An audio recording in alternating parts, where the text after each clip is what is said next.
It'll ask if you want to do it on, and you want to do it on your computer. Perfect. Okay, you can just hit stop. Stop now. Record.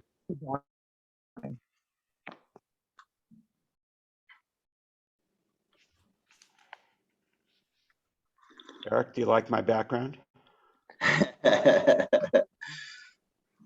at that. It's nice to see it again. Your background do that? It's excellent. Are Peter and John and Everybody's here. Bertrand? Okay. Yep, all board members are here. Okay, we'll wait one more minute and start the meeting.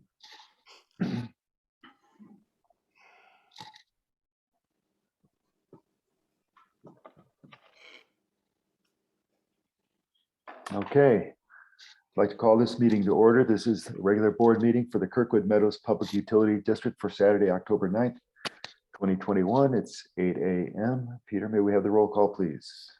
Certainly. Rickert, I hear. Epstein, Here? Schroeder. You might be muted. No, he's not muted, but he's on. I see his computer.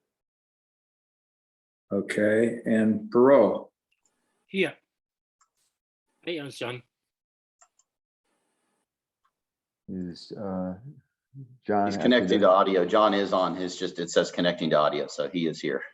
Okay. Eric, do you have any announcements? Just want to welcome everybody to the regularly scheduled KMPUD board meeting. If you'd like to comment, please use the raise your hand function in Zoom, and all votes will be taken by a roll call. Okay, thanks. Item 4 is remote teleconference meetings. As we discussed on September 30th, we need to renew our, what is it? What are we renewing? A resolution to declare that there's a state of emergency in the state of California, and that we will continue to authorize remote teleconference meetings for the next 30 days. So we did that on the 30th. There was other discussions, you may recall. Peter brought up matters associated with the community building, but that's down later on the agenda. I would just like to make a suggestion here, and that is that we somehow seek out or decide on a piece of objective data or objective criteria upon which we would say, okay, we no longer need to have remote teleconference meetings. I think that's a later item in the agenda, Eric. Okay, well, okay, so. This is just adopting it so we can meet in November. Right. By Zoom. Okay, okay. So this is only good for 30 days? So basically what has to happen is if a meeting occurs within 30 days, you don't have to re-adopt this, but the way our meetings fall, sometimes it's more than 30 days. So this basically is just authorizes us. We're just going to do it every month that the board wants to, just so we're safe. We don't have to do it when it's less than 30 days, but it's just good policy. It'll probably move under consent after this, depending what happens in a later topic. But it's just for 30 days. Or just till the next meeting, Peter, is actually what it is. It's till the next meeting. Okay, okay. I thought that last special meeting we had, we said we wanted to extend for this meeting, October, and then we would discuss if we needed to do so for November. And so I find out that we have to decide for November before we actually discuss the criteria or whatever. This doesn't, yeah, Bertrand, this doesn't actually decide anything. It just just makes it so we could if we wanted to. Okay. It does not mandate anything. It's simply, okay. So it's ministerial, but we have to do it to be in compliance. That sounds reasonable. Yeah, okay. Well, then is there a motion then to extend? Just make the finding as a motion to make the finding as listed. I think that would cover. Is there a motion to make a finding as listed? This is Bob. I move that we adopt the finding as listed. Okay, and I'll second that motion, Eric. Roll call, Peter. Thanks. Sure. Rickard, Aye. Epstein, Aye. Schroeder, He's still connecting to audio. Aye. Oh, there he is. okay, there he is. Sorry. Perot, Aye. Dornbrook, aye. It's Okay, unanimous. thank you. Okay, we moved to item 5, corrections to the agenda or consent calendar. I have two things. One, with regard to the agenda, I'd like to move up items G and H to be a bit earlier in the agenda to follow item D. Just so people know, Eric has a hard stop at 11:30. We may have this meeting done by then, but just in case not, these are items that he really needs to be part of. So I'd like to move those up. The second thing I'd like to do is pull item B, the September 11th regular meeting minutes for the regular meeting of September 11th off the consent, since I cannot vote on that one since I was absent. Okay, so I'm confused. So, okay, we need to vote without you. That's what you are saying? Yes, you can vote. Okay. We'll vote on A, C, D, E, and F as a group, Okay. and then I will drop out on B. Okay, Okay. I think you could just actually abstain from the vote I Eric, think so. I if you agree. wanted. Well, But that- I'd be abstaining from everything else then too. Oh, fair enough. Yeah. Well, if that's true, I wasn't into September 30th. Okay, so let's pull B and C then and do those separately. Okay. Okay, any other corrections to the agenda or consent calendar? If not, let's go on to item 7, written comments from the public. Eric, No. we should probably have a motion to accept the Oh. amended agenda. Okay. Do I have a motion to accept the corrections to the agenda? I do move Dornbrook, so so. moved. Okay. Peter Okay. moved and Bertrand seconded. Yep. Peter, roll call. Rickard, Aye. Epstein, Aye. Schroeder, Aye. Perot, Aye. Dornbrook, aye. It's unanimous. Thanks. Now we can go on to written comments, comments from the audience. This is an opportunity for any people from the public to comment on items not on our agenda. We have Eric? one, Jean Lear. Okay, welcome, Jean. Good morning. I'm Jeannie Lear with Alpine County Redistricting Advisory Commission. It's a big title, but basically, I just wanted to take a few minutes to bring the community up to date with the process for redistricting in Alpine County. The first thing I'd like to say is that we are also grateful and relieved that Kirkwood community is still intact. So we all were thinking of you the whole time. Every 10 years, we redistrict based on census numbers from the federal census. Our commission is putting together maps to readjust the districts according to those population figures. I know there's a lot of question about the population figures because of the pandemic and people moving, and but the numbers are going to be what the numbers are. We don't have those final numbers put into our system yet, but we anticipate that we will have them shortly and be able to produce draft maps, probably a number of draft maps. I sent information up to KMPUD on the meeting dates and also a little bit of a written thing on how the process works. There's also a website on Alpine County government section on the redistricting. So what I'm just doing is encouraging anyone and everyone in the Alpine County portion to participate in our redistricting. Obviously, the same thing is happening with Amador County, so you want to be aware of that as well.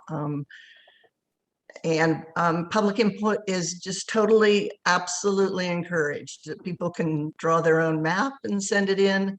They can submit comments under the website. They can submit comments in writing to the county clerk. We have a meeting on October 19th at 6 p.m. at the Alpine County Administration Building, and that will be when we probably get the closest look, the first really close look at the maps that will be proposed. So once again, I wish I had more information for you on the actual numbers that we're going to be looking at, but we're going to be moving forward with this, and we really just want to encourage participation and comments by the community on this process. Okay, well, thank you, Gene. That's very interesting. Thanks very much. Jeannie, And, do you anticipate any major changes? I don't anticipate any major changes, but we'll have to take a look at the numbers and see how they work. Well, Gene? thanks for keeping us in touch. We appreciate it. Certainly.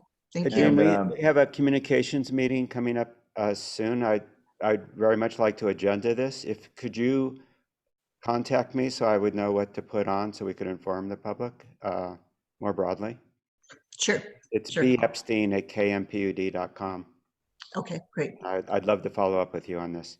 'Cause I Great, will think do. it's not just Alpine County that's changing, but the entire District 4 is likely to move slightly north and less south.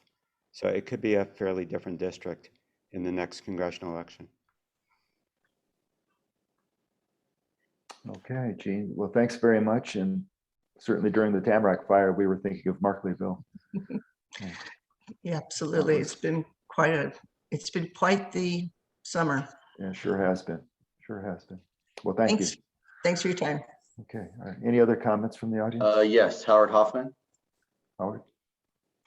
Thank you. Can you hear me okay? Yes, we can. Okay.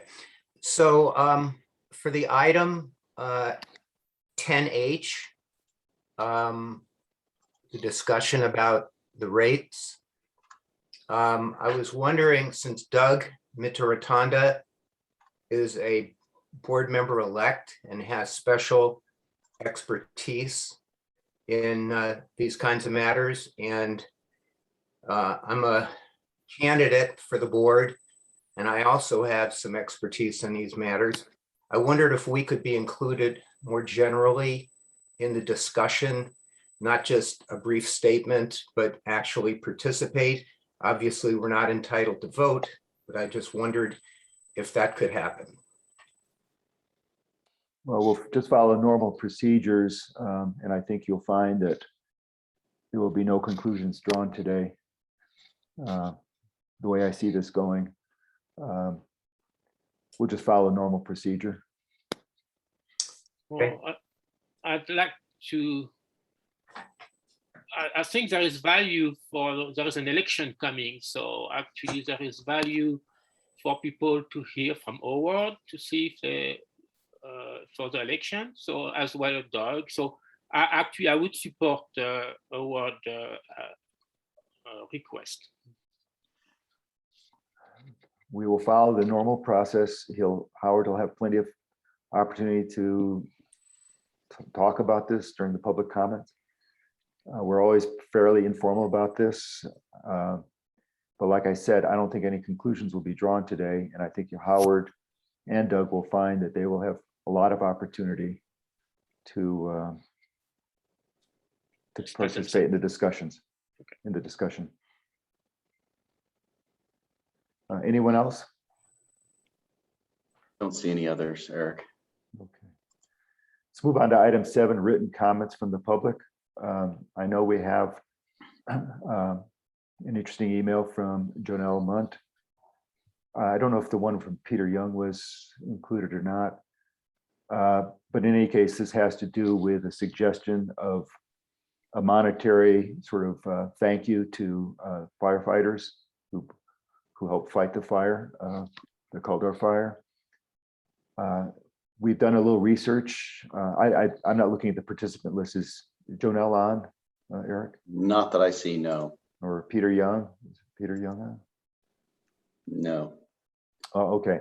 Well, and anyway, we did a little research. Eric contacted our council, and because this is monies that were given to the 501c3, a decision about how to use that money and whether or not the idea is one that we should implement, really needs to go through the KBFD board of directors. So we need to have a meeting of the KBFD board.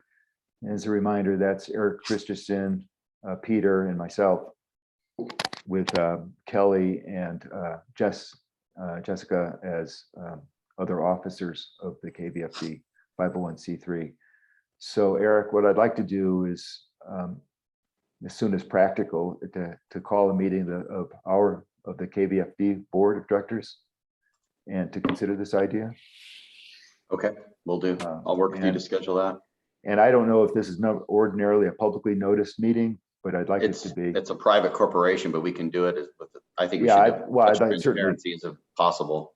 yeah, I certainly like people to be able to comment and give their thoughts on it. I mean, it's an interesting idea, definitely worth discussion and possible action. Okay. I have a associated question. The stipend that the firefighter received is paid by KMPUD, not by the 501c3, if I'm correct. That is correct. And I just wonder if the personnel committee could look into increasing the stipend, actually. Sure, we could. Yeah. What, generally, or just for? I would say in general, I think I think the rates are fairly low and have not been changed for years.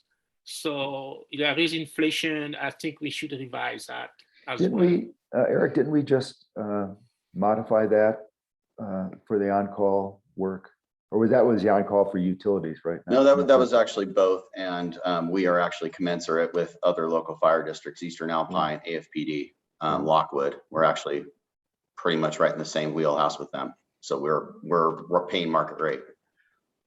Yeah, I mean, it certainly is something we could discuss, Bertrand, in personnel. Yes, we could too. Fair topic. But for this specific idea, we'll do it through the KVFD 501c3 Board of Directors. Sometime within this month, I would like it to be done. Okay. Let's go to adoption of the consent calendar. This will be item A, the July 10 regular meeting minutes. Item C, item D, the consent for claims. Item E, the receivable shut-offs report. And item F, approving Howard as a community member of the planning committee. A motion to adopt those items of the adoption count of the consent calendar. Yeah, Dornberg so moved. And, Second. Bertrand seconds. Okay, roll call, please. Rickert, Aye. Epstein, Aye. Schroeder, Aye. Perot, Aye. Dornberg, aye. Okay. Now we move to item B, approval of September 11th regular meeting minutes. And I will not vote on this one. Is there a motion to adopt those meeting minutes? I move so. Okay, Bertrand, is there a second? Dornberg, I'll second that. Roll call. Rickert, Abstain. oh, that's right. Sorry.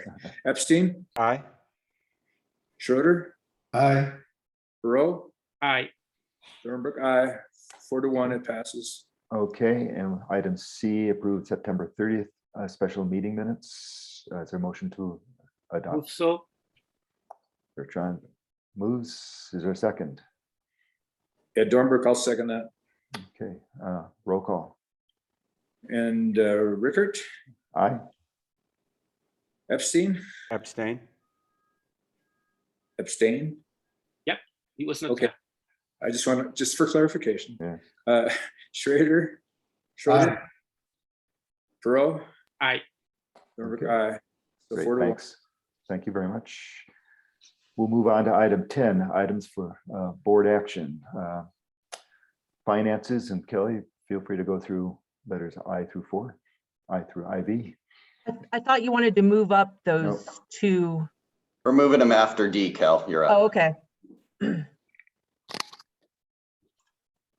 Okay, so we'll start with, where is my board packet? We're going to start with the August finances on page Sorry, I thought I was there. Or in July. July was just provided as informational purposes. I'm gonna start with August. It's page 72, Cal. Thank you. Yeah, I just got there. So on page 72, we'll start with the balance sheet for August. You'll see total operating funds are better than planned by $219,000.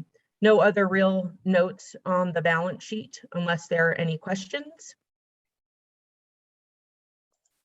So just as a clarification, so in this August, are you collecting the July electricity bill or the August electricity bill?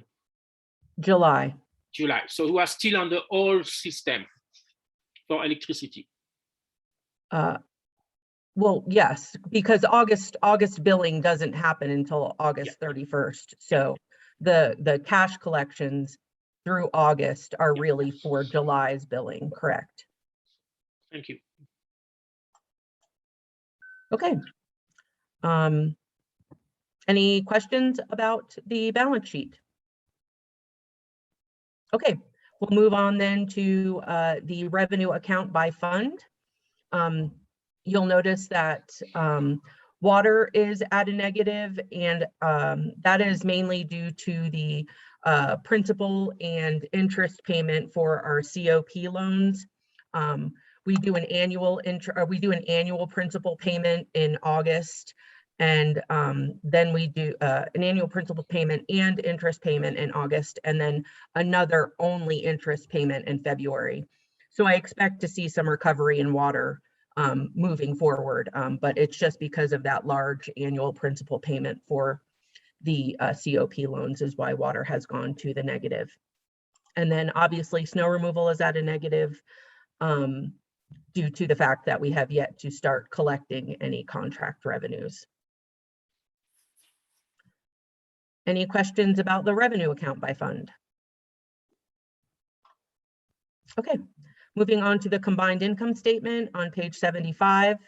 Operating revenues for the month of August were down by $14,000. You can see that actually commercial revenue was actually better than planned.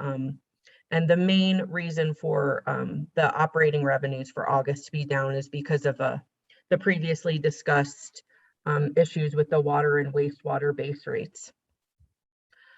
Year-to-date operating revenues are down from plan by $64,800. Although you can see total operating expenses for through the month of August are actually better than planned by $32,000. Moving on to water. Can I ask something here? Actually, in the previous meetings, you were highlighting with a square the section, because it's difficult to follow visually. I mean, some people are more visually oriented than oral, like me. Sure. And it's really helpful actually when you have this little square like you did in the past. Sure, I would normally have done that, Bertrand, but yeah. I was in the process of doing billing as well as getting the 2 months of financial statements out. So I didn't get a chance to do my normal annotations, but those will reconvene with the next meeting. I was just really swamped and wanted to get the packet out. So I apologize. No problem, I understand, but I just want to emphasize the value of that little Sure. annotation. Thank you. Absolutely, I agree with you. It helps me to to actually present the financials too. So I 100% agree with you. Okay, moving on to water on page 79 of your packet. Operating revenues for the month of August were down from plan by $3,300. Again, you can see that's 100% due to the base rate issue. You can see that actual commercial and residential water use was up through the month of August. And I mentioned in the finance committee meeting that because the August billing statements went out late due to being evacuated. This actually includes the first 8 days of September as well. So there were so it's all of August and the first 8 days of September. So that also has led to the increased usage over plan, as well as people using irrigation water. That was another big boost for our residential use. Total operating for water through August 31st is actually up from plan by $8,700. Moving on to wastewater on page 70 or on page 80 of your packet. Operating revenues for the month of August were down by $12,300. Year to date, they are down by $23,500. But total operating, you can see, is actually up from plan by $22,300. Moving on to electric on page 82 of your packet. Operating revenues for electric for the month of August were up from plan by $9,500. I want to also point out cost of goods sold. You can see that there's an overage of, as compared to budget, by $13,000 for the month of August. And year to date, July and August, there's an overage of $26,800. And this is mainly due to the fact that we budgeted our purchased power costs at 6.5 cents a kilowatt hour. But the actuals on the day ahead market were more expensive than what we had budgeted. Bob also had mentioned in the finance committee meeting that this is also, you have to take into account the time of year that we are purchasing this power, and summer power tends to be more expensive than winter power. So we would expect this to come back into line as we move through the winter.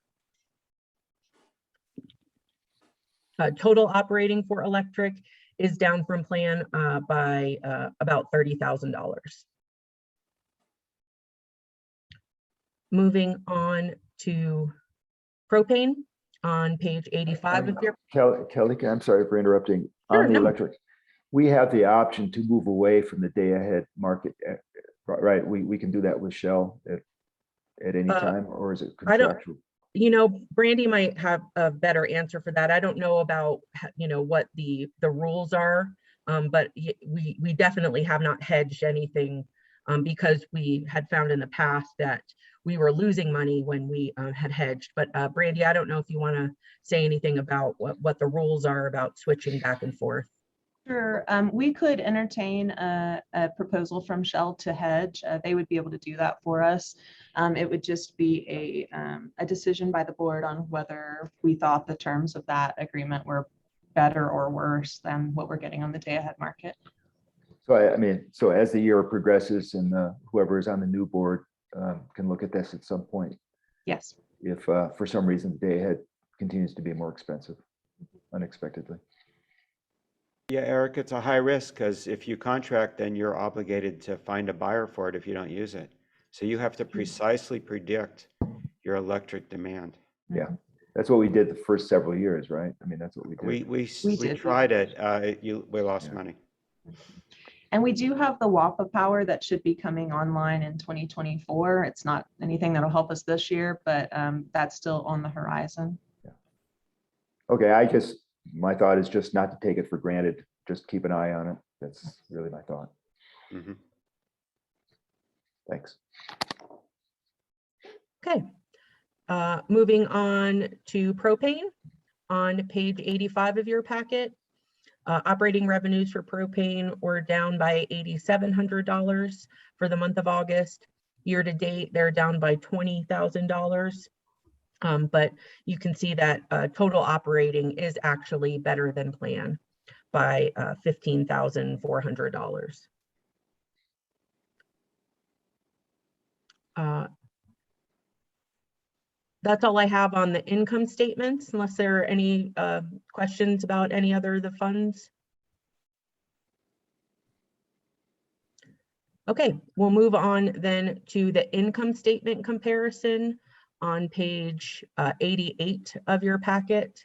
And I just wanted to point out, you can see this in August, this is where the new rates for electric came into effect.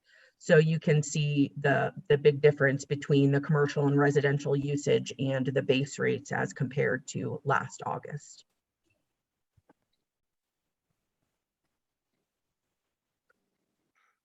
Any questions about the income statement comparison? Okay, we'll move on then to September preliminaries. Operating revenues for September were down from plan by $67,000.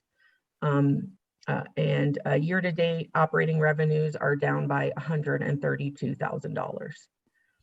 So the $67,000 negative, so if August included 8 days of September, then this excludes Right. 8 days of September. This is missing 8 days of September, Yes, and as okay. far as usage reads go, correct. So that's why you'd really just want to look at the year-to-date, Right. you know, where we are right now, and that's at $132,000. Yeah. So really what stands out to me here is the management of costs to keep us overall positive, but the revenue is certainly a little worrisome. Well, I mean- Eric, we went from 100 people in residence to 16. Well, I know it. So, I mean, you know, I know the question is how quickly will people come back? And you don't see the balance of the cost of goods sold yet that weren't Right. sold on the bottom. So this is, it's a little Yeah. misleading at this point. It's preliminary. Right, Ah. right. As in the past, we already discussed the idea of also publishing the total day of water use as an indicator of occupancy. And I think that'd be useful to have that information every month. So you could relate the loss and maybe show the trend on occupation using the day of use. We have the data. I thought we added that to performance reporting. Did we not? Ah, is it? I didn't see it today. Maybe we didn't. I thought we had. I'm sorry. Yeah. I didn't see it. That's what I'm saying. Yeah. So it allows us to rationalize variations. So if we can see, for example, that the revenue is going down, but the occupancy is going up, then there is a problem. But if they are following in line, it actually makes sense. And since Bob did all this work to make this available at the fingertip, I think we should use it. Yeah, it'd be interesting information for sure. Okay. Okay, moving on to cash flow on page 90. We ended September at 1.77 million in total operating cash. You'll notice the LAIF balance did go down, and that was due to the fact that we paid off our second loan, our A817 loan. And even with doing that, we are still at $300,000 above plan for operating cash. So Kelly, that loan was not all the 907,000 shown here. It was another 800,000 or something like that. No, it's part of the 900,000. It's like 580,000 of the 900,000 was the payoff of the loan. Okay. So you can see, like in the following months there, the Rust principal Right. portion is right around $500,000 Got it. or 400. Got it. Yeah, So that's the second one we've been able to pay off. correct. That's great. And this is the most substantial one. The first one that we paid off was an $89,000 payment. So this is the first really large payoff that we've done. Okay. But again, considering the fact that we did that and we're still above plan for total operating cash, I think that even with revenues being down, like you said, it's a testament to the management of costs. Right. Okay. Thank you. Moving down to budget variance tracking. So you can see the two new things that I added were the electric cost of purchase power through August 21st. And this is the overage as compared to budget of $25,000. And then the electric cost of diesel through August 21 is above plan by $1,100. Kelly, can you just correct that? It's August 2021. Yes, August Not the 21st of 2021, August. not the 21st of August, correct? So I have a question actually on the cost of diesel. So clearly we have a tank, and so when we did run the diesel during the mandatory evacuation, we are using the fuel in the tank. And most likely that fuel was filled at a time where it was much cheaper than it is now. If we have to refill it, how do we tabulate the fact that it may actually cost a lot of more money? Is that 1125 related to that, or it's a different concept? So the $1,125 is the comparison to what we had budgeted for the cost of diesel. Okay. The cost of diesel, or the cost of goods sales, is calculated on what the actual cost of the diesel was when we filled the tank. Yeah. So so we're not costing it out at the higher rate. We're costing it out at what we actually paid for it. Yeah. But the fact is, we have to refill that tank. It's probably going to cost more money now. Right, but at that point, when we refill it, it goes to, you know, it's an inventory item, and it's not actually cost out until we actually use the diesel. Use it, okay. Okay. That is all I have on financials. As always, Kelly, great job. Thank you. It's a big volume of stuff. Thank you very much. Okay, we now have item B, which is performance reporting and aquifer levels. And I believe that was in one of the supplements. It was in the first supplement. Number one. Hi, Brandy. Go ahead. Hi, good morning. Good morning. So we have July, August, and September all presented here as a year-to-date. And if we start with electric generation, we can see that year-to-date we are at 20% unidentified losses. And so July was pretty par for the course. We were on Out Valley Power the whole time. We see normal seasonal high losses in the summer. In August, we had just a day or so of generator runs. And then in September, we had the rest of that week that we were on generators. So you can see kind of an up and down there for the losses. I will note, like Kelly said, that August billing was late. So when we did our meter reads, that was into September. So we show a little more loss in September. For propane, one more note on electric before we move on. You can see that our sales versus our budget is down year to date.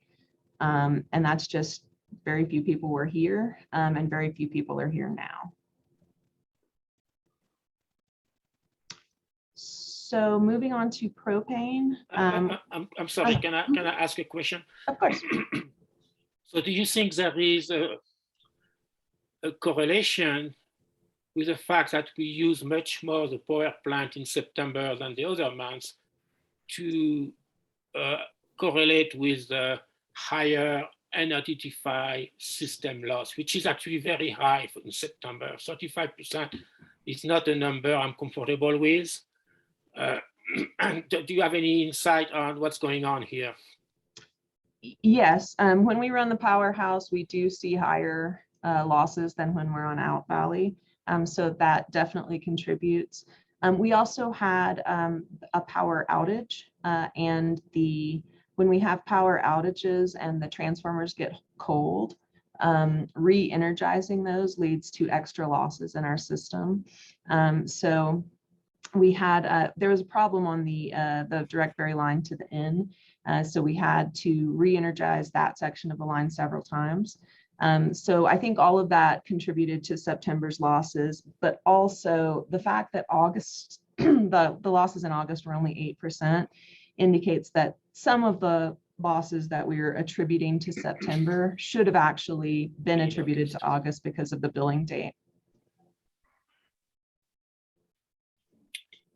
Okay, any other questions before we go to propane? Okay, so for propane, July, August, fairly normal, but you can see the same thing happen between August and September billing in propane. So we had a 6% loss in August, a negative 32% loss in September. Year to date, we're at -4, which is really fairly normal for the propane system. And we again see that we have about 500,000 cubic feet less actual sold than we expected to sell. I thought spontaneous generation was not existing. No, I don't think the fire got Yeah. close enough to warm up the tanks that much. Yeah, it's obviously not a worrisome issue. Yeah. We see it continually. Okay, and then if we go on to water, you'll see for water, we actually are running about at budget for our water metered versus our budget. But if you look into August and September for fire department, we had significant water use for not necessarily our fire department, but all of the regional fighters that were using water from our system to help fight the Caldor fire. So our losses are relatively low. We're at 11% year to date, but you do see the impacts of the fire usage. And we did get a call from the resort saying, "Oh, I heard you guys ran out of water," which we told them that, no, we didn't. Our aquifer levels, we'll see in just a second, but our aquifer levels remained fine throughout the whole thing. We were able to provide water to the firefighting efforts. And one other note on water, we did have people not only using irrigation water for personal firefighting efforts at their own homes, running sprinklers and whatnot, but we also had people who didn't have irrigation meters who ran domestic water sprinkled onto their lawn. And you can see that under wastewater in our large negative loss for the month of August. So last note on wastewater, you'll see, like I noted, we have a negative loss in August. Year to date, we're at 5%, which is, we're in a dry time of year, not yet getting into the wet season. So a pretty normal and good result for the first 3 months of the fiscal year.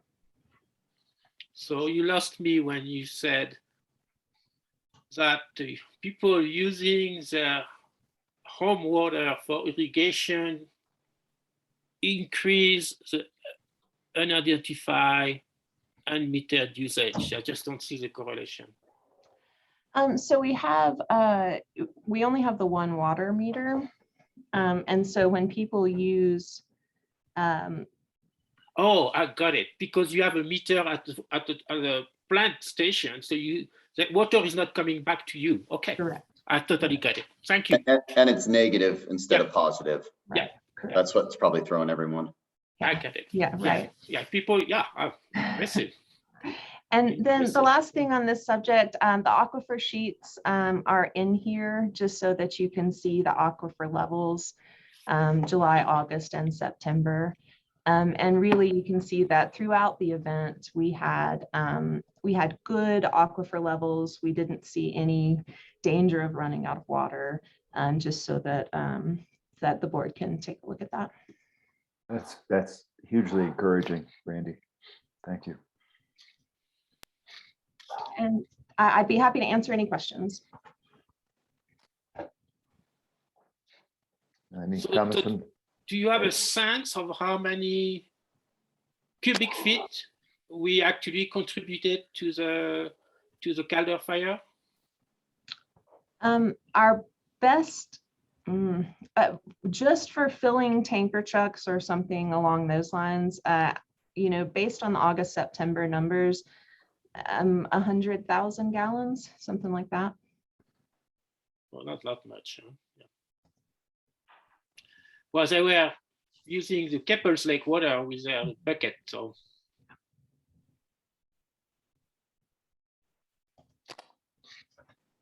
All right, that's all I have. okay, thanks, Brandy. Thank you. So now we'll go on to item C, which is ordinance number 21-01, propane electric meter protection. Brandy, is this you too? It is, thank you. Okay. So this is a combination item here.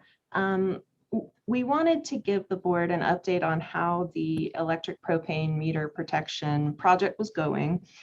And also request that the board approve an extension on the deadline for completion of the project because of all of the things that we've had happen here this summer.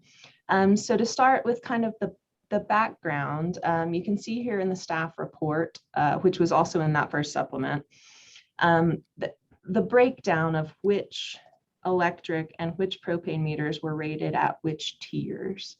For electric, most of the electric meters are just fine. 84% were built to standard. And there was only one electric meter that was rated as high risk, and it had shown impacts of snow before. It was hanging off the wall. We have most of our electric meters are in reasonably good shape. For propane, we have kind of the opposite situation. With only 8% of propane being built to standard and 134 or 56% being medium risk. And I've talked to lots of customers and there's lots of discussion. I think by and large, most people understand what we're trying to do, which is get everybody to a safe level playing field on what we expect from meter protection. But there's also a lot of, well, my propane meter is different because it's under a deck or under the shed or what have you. So we've been working with customers to try to help them come up with a plan that meets our standard and just understand what we're trying to do here. There's a lot of people who are working on it. I've talked to 90 different customers that are trying to do something, working on it. 41 customers have completed all of their required improvements. But there's a lot of customers who are on board or trying, but with delays because of contractors, we were evacuated for a while. They just aren't able to get it done. And so we're recommending that that the board approve a 12-month extension for the actual building of the structures, but leave in place the 5-month agreement, the unsafe meter agreement deadlines that were written in the original ordinance. And I would be happy to answer any questions on this. Okay, first of all, are there any comments from the public on this? Well, Brandy, just one clarification. We actually have many more meters in this, so this excludes meters that are in meter rooms, I assume, or indoors. It does. Any meters that are indoors in banks or anything like that, these are just the exterior meters. Okay, because otherwise it looks like we're not in very good shape as a total aggregate, but in fact we are. That's true. I did not add in the ones that are in meter rooms, but you're absolutely correct. Okay. And in the same, and actually, can you quantify how many are cabin or duplex versus condos? Are they mostly cabins and duplexes? Or you also have condos? The condos are also in here. Okay, Condos are also in here for propane because those are all exterior. For electric, however, these are mostly cabins and duplexes. Most of the large condos like Mountain Club or the Meadows, those are indoors. So for electric, this skews towards single family homes. Are there any comments from the public? Are there any hands raised? I don't see any, Eric. Okay. So I have a question. If someone hasn't complied with the recommendation, they automatically fall in a hold harmless capacity with regards to the district. Is that correct? If this ordinance, if what you're saying is that, am I interpreting that right? I don't, go ahead. It depends on the risk level. If they are low risk, tier 2, they have 18 months from the time we sent the notice out to correct the meter shed issue. If they plan on not correcting it, it's within 5 months to sign a meter agreement. So they could be continuing to plan to do that, and they wouldn't have to sign the agreement. But all of the agreement deadlines were within 5 months. So we're pushing up on that here pretty soon. Are you going to send out notifications? I would think that after the board's decision here, that we would need to go back to all of the customers who we have not either gotten compliance or gotten the unsafe meter agreement from, and let them know the extended deadline and that the meter agreement is still required. Well, I think it's important that we communicate that. Agreed. I mean, it's one thing to say you've got another year to do the job, but I think there would be some confusion as to, especially with regards to homeowners insurance and stuff. You understand what I'm trying to convey? Absolutely. Okay. And Brandy's been in communication with all these customers with great regularity. So there has been very good, clear communication from Brandy. So I'm sure she'll continue that.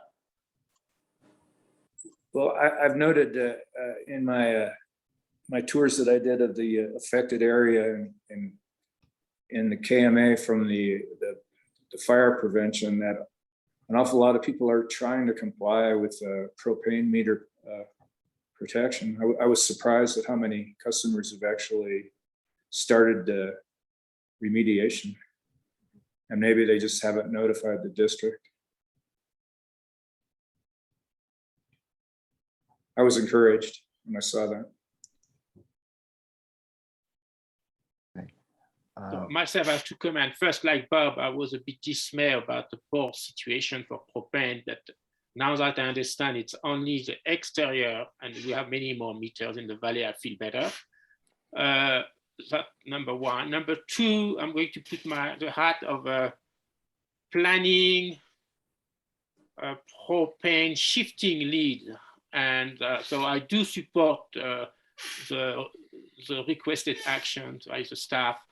And not only it achieve what the staff is trying to achieve, it also give a bit more time for people to assess now that we have changed electrical rate, should they move to electric from propane and rather spend money in that conversion instead of building a propane meter enclosure, which can be quite expensive in some situations. So I'm totally in favor, and maybe I would add that for the people that actually want to shift away from propane, maybe we should consider extending a further extension in the future. I don't think we need it to be done now, but that's definitively the kind of thing that planning committee is going to look at, and we'll come back to the board on. But I do support the concept of what the staff is trying to do here, but I also want to add that propane shifting angle, and maybe we should consider actually use that as an encouragement for people to spend their money on upgrading their electrical, their heating to electrical. Yeah, that's a good point, Bertrand. If someone wanted to, right now, the district does not have a disconnection policy. So we would need to do that. But if someone wanted to disconnect from propane, provided the board adopted a disconnection policy, then we could eliminate their need to comply. So I think that's a good point. Okay, any other comments before we consider a motion? If not, then would someone like to make a motion to approve the requested action that the board approve a 12-month extension for the installation of propane electric meter protection as required by ordinance 21-01. Yeah, motion to approve. Okay, that's John. I second. That's Bertrand. Peter, roll call. Sure. Rickard, Aye. Epstein, Aye. Schroeder, Aye. Perot, Aye. Dornbrook, aye. It's unanimous. Great, thank you. We move on to item D, which is the Ogals Park Improvement Project.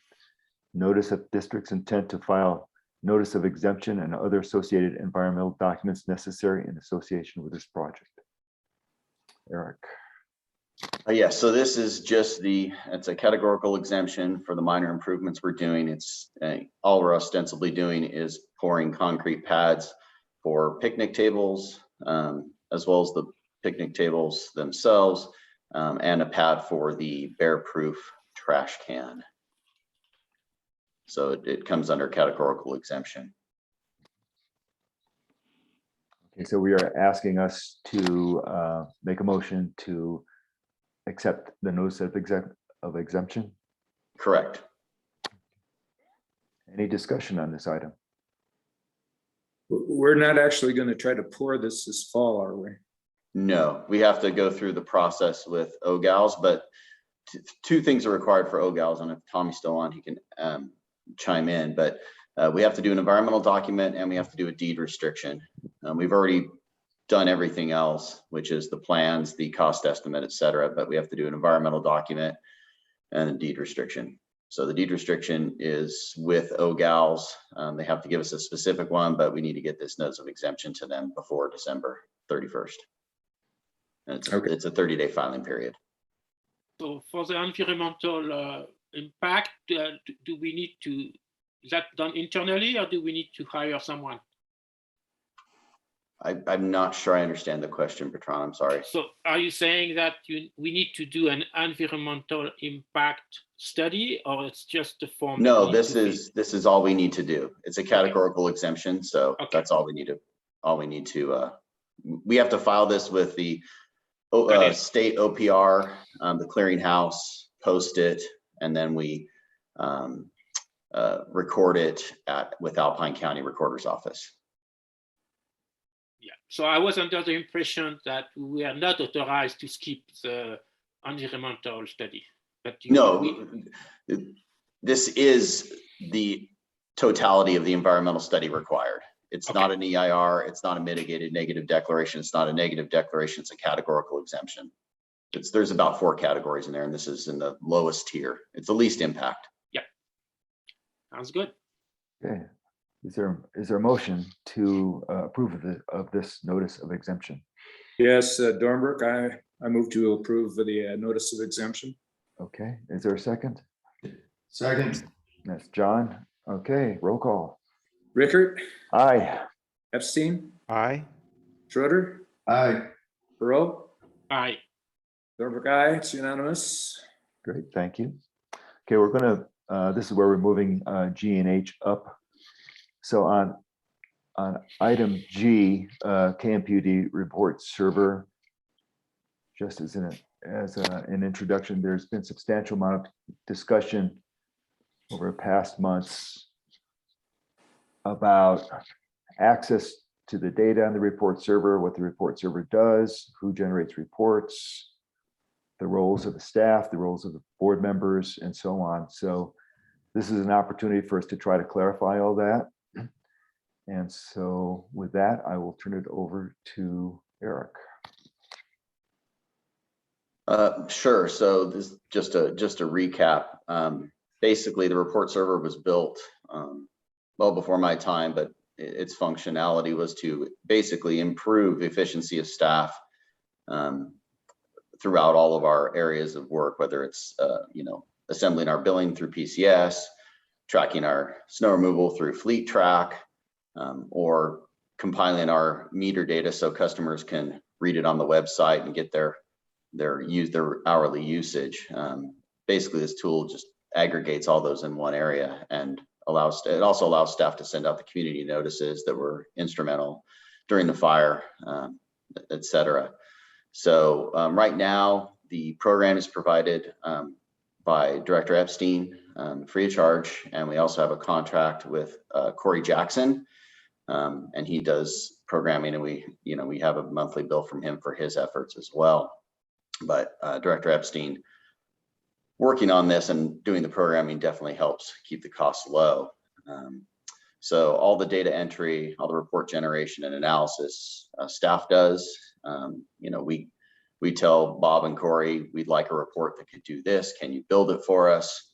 And they do the programming behind the scene, or the board requests something. The totality of the board requests something, and then through the board, obviously Bob knows, but it comes back down through staff, and we ask Corey or Bob to do the program to implement those changes that the board's requested. So in terms of access, I mean, obviously Bob is doing the programming, so he's behind the wall, but it's same as any other consultant, Fleet Track or Census or PCS. They also are behind the curtain and can see everything. But again, all Bob's doing is doing the programming. Staff is providing the direction of what we want, what reports we want, or the board through staff, and we're the ones pulling those reports. So that's the short version. So I think, well, Bertrand, why don't you discuss what it is that you have requested or want or desire? Yeah, actually, I'd like to first thank Bob for providing this fantastic tool that actually bring the PUD in the 21st century as far as data analysis ability. And I think it's underutilized.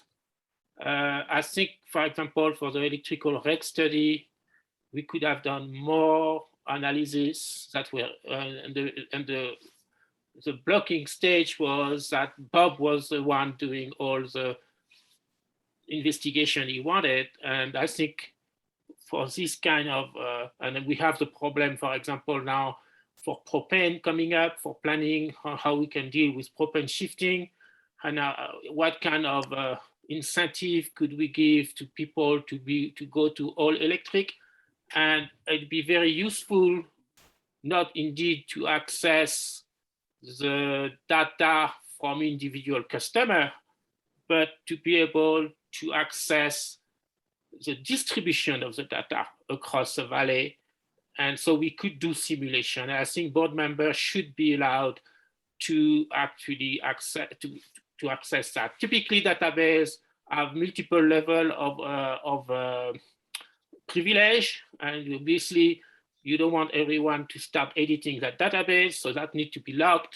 But there should be some viewing abilities offered to board members so they can do the simulation and propose what works best for our community based on the data. Ordinarily, am I correct in saying that ordinarily doing that kind of simulation and so on would be staff work? Yes. In any other public agency I've worked at, that is correct. Yeah, so this just gets into what's the role of board members, what's the role of staff members, and I realize that has become a little bit blurred with Bob's efforts, because he was the person who created the report server software. And donated it to the district, and has been an invaluable resource in that respect. So I understand that things have been blurred, but I need to turn to I personally need to turn to people who understand all this better than I. I'm concerned about privacy. I'm concerned about security. I'm concerned about clarity of roles between board members and staff members. And I would prefer that those roles be clear and well marked, well demarked. So anyway, do other board members have thoughts on this? Well, let me offer a couple of couple of comments, because I certainly want to do whatever we can to support good decision analysis. And in this particular, if we look at the wastewater and water study, we actually used the report server to generate the data and then turned it over to the consultant who did the analysis. And that general format was to take the raw data, do the corrections that were found that were done by staff, and then turn over the raw data in a spreadsheet. And so in the case of the rates, the electric rate study, I was very reluctant to spend $40,000 during times of uncertainty and COVID to do it. So I probably did more than would normally be done. But we also, Eric very much wanted it in a format where this is the conceptual information we need. Give me one button that converts it to a spreadsheet and then do the analysis. When Bertrand and I worked on looking at the driveways and things, that was also the format we used. So I'd be very willing to, when Eric sees that there's a conceptual need, or Bertrand working through Eric, to be able to take the conceptual data, sanitize it, and be able to generate spreadsheets and work in that direction. That's probably a lot less work for me than making the changes that would be needed to do more direct access. But I just want to make us successful, so I'm open to whatever works. Other board members, John, I know you've got experience in Yeah, this general area. I spent a few years doing this sort of thing. Yeah, I'd like to see what we have with regards to a data protection policy. If we have something in place, if we don't, I'd like to see us generate a data protection policy with regards to who can access, who can update, who can change underlying schema information. And it even goes beyond that. Does the data have to be accessed on servers that are on premise at the PUD or in a public cloud that's controlled by the cloud vendor at the direction of PUD? Can the data be downloaded to be used on your own personal computer, server, MacBook? Can it be uploaded to another service? So if I was asked to do this work, I'd probably be saying, yeah, I'd like to take the data and load it into something like Snowflake.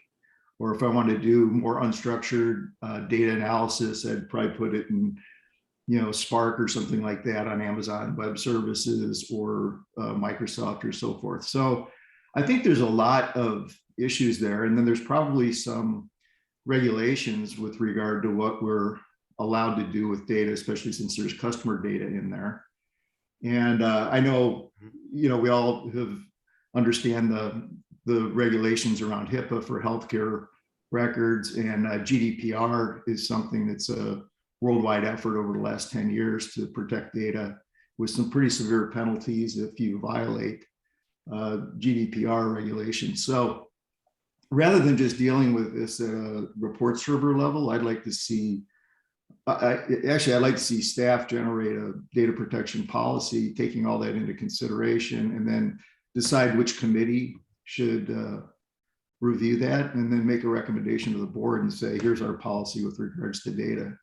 Because I think it's very dangerous to be able to take this off site, and I think it's and I think all of this really should be at the direction of PUD management as well. Like, I think as a board member, I think if I want some analysis done or I want some data, I think I should have the board ask the PUD to do that work, and not have myself as an individual just going in and doing that sort of data access and analytics. So to summarize, I'd like to see a data protection policy generated by staff and then go through a committee and be approved by the board.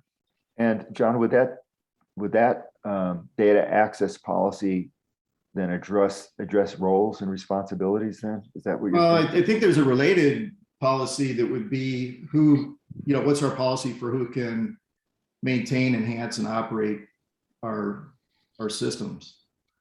And just criteria for that's going to be the person has to have the expertise, what's the cost of the resource, but they also should have some agreements in place. For example, an invention assignment agreement. So any sort of enhancements they do on behalf of the PUD are the PUD's property as the default. Probably some non-disclosure agreements. And then it's related to the data policy, because certainly you can do enhancements to software against test data. So it doesn't actually require that you go against the live data, but there may be times where you want to run a test against live data. And so then there'd have to be some sort of, then it relates to the data policy as well. So I think there's really two. One is who can operate and run these systems, and that should be done at the direction of PUD management, and then the data protection policy. So really two different policies would be really helpful to clarify this. Eric, what do you think of that? Staff members, Gian? I think that's a good idea. I can tell you there's a lot of, I had to do I don't know, Kelly remembers, I had to do about a 18-page questionnaire on cybersecurity for our insurance company as to who had to access the data. And that was a big component of theirs. Our auditors are also concerned about that as well. So I know that's a component, but yeah, staff we'd be happy to try and get some representative policies and draft something up that's customized to us. Okay, well, my guess is that drafting such policies and having it go through a committee will happen before, will happen after I'm off the board. But I would just like to say that, just from because I'm a layperson in this arena, what I want is clear roles and responsibilities more than anything else. It's painful, to be honest, it's painful to see really the arguments occur about that person has access, but I don't. And, it really should come down to clear roles and responsibilities between board members who are responsible for developing policies and staff who are responsible for implementing those policies. I would just like to, that would be my position, but if that could be embedded in the second policy, that would be great. And clearly the communications IT committee is the place where this should go whenever it's drafted. So that's my suggestion. I think John's suggestion is a good one. I think it's an important topic. I do think that board members can contribute a lot to requesting reports, understanding the data, understanding how data can be looked at in different ways for informed decision making. So I think the board members do have a role in that sense, but I just think there needs to be clear roles and responsibilities, and we need to comply with good data privacy, security, best practices. So that's my thoughts. Peter, do you have any thoughts? I pretty much concur with what you just said, and also what John mentioned. I think it's really important that the staff knows what's going on, and more than I wouldn't understand it to begin with. Yeah, you and me, Peter, you and I are together on that one. I could weld the box to put the data in, keep it safe. Are there any comments from the public members? Yes, Howard had his hand up first and then Doug. Okay, thank you, Howard. Yes, thank you. And I do also agree with everything that John and Eric Rickert just said. So I think that's very good.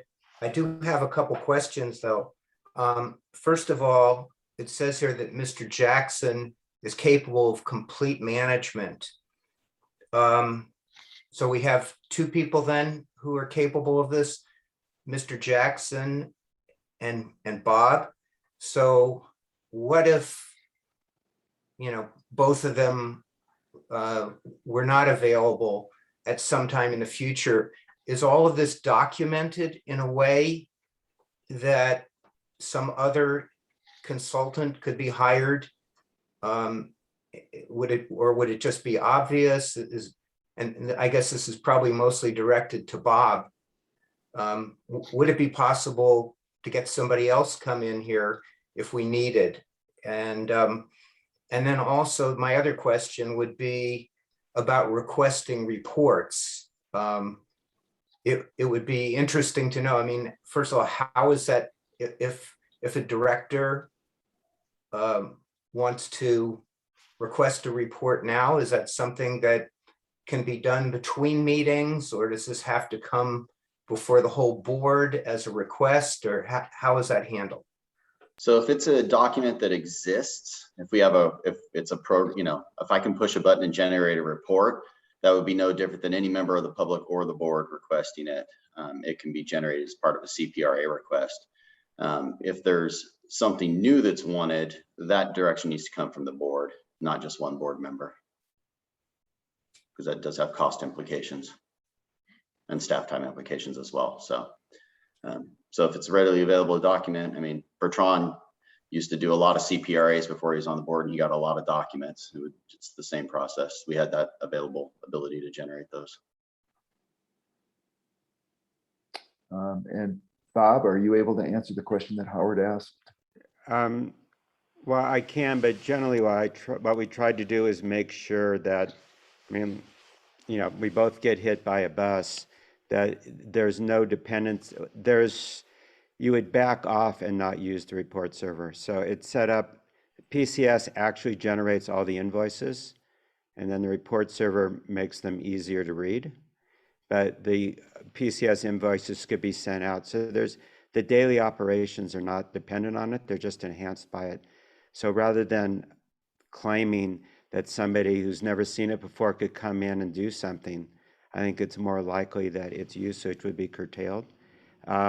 NRDC uses the same software. They've used it for 3 years without ever calling me.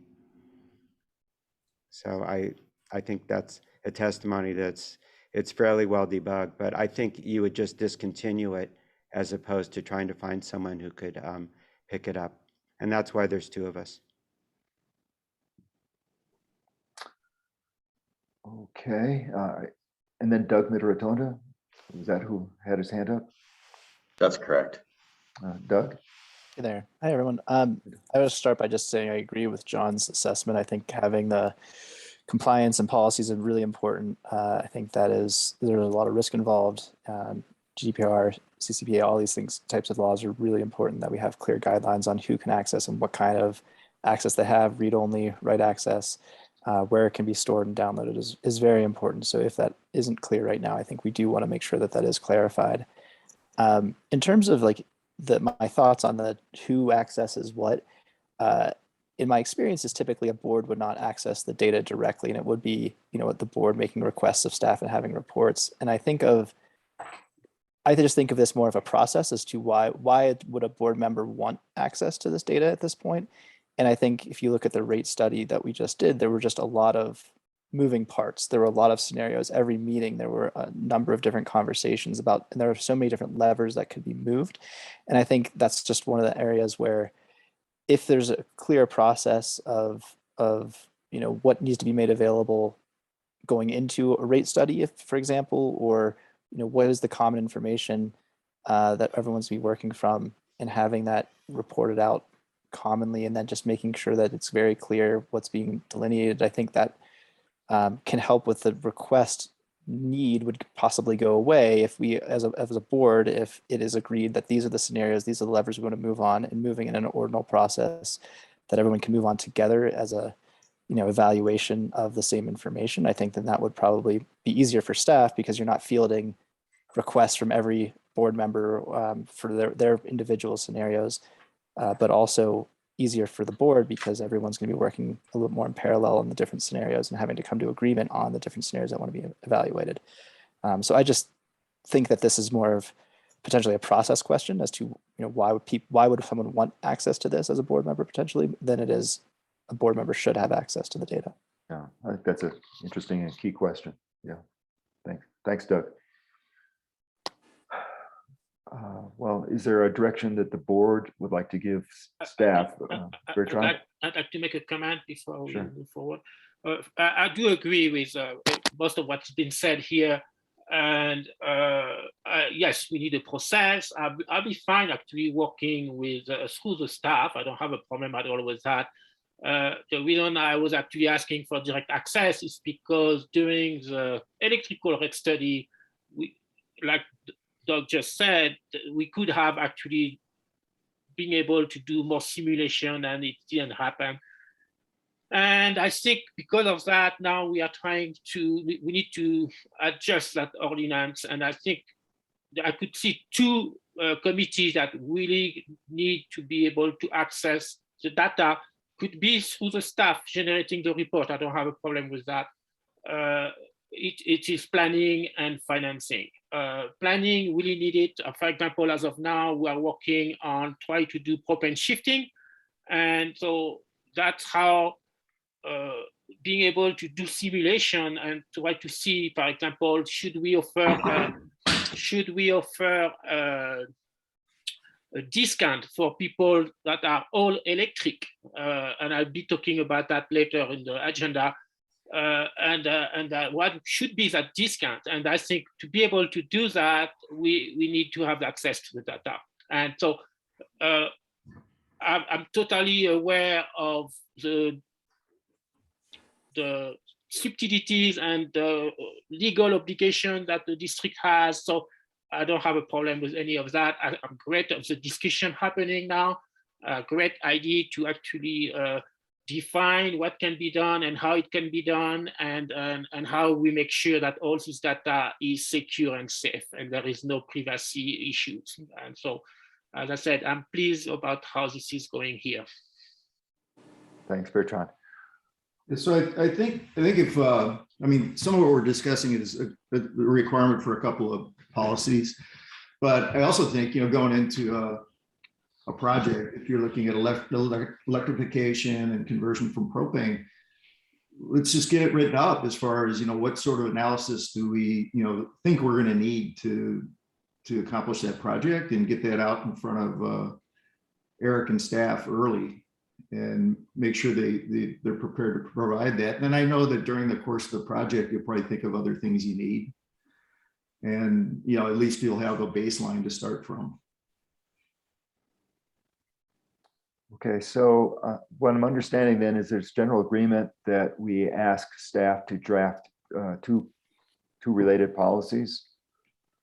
And John, would you care to summarize those two policies again?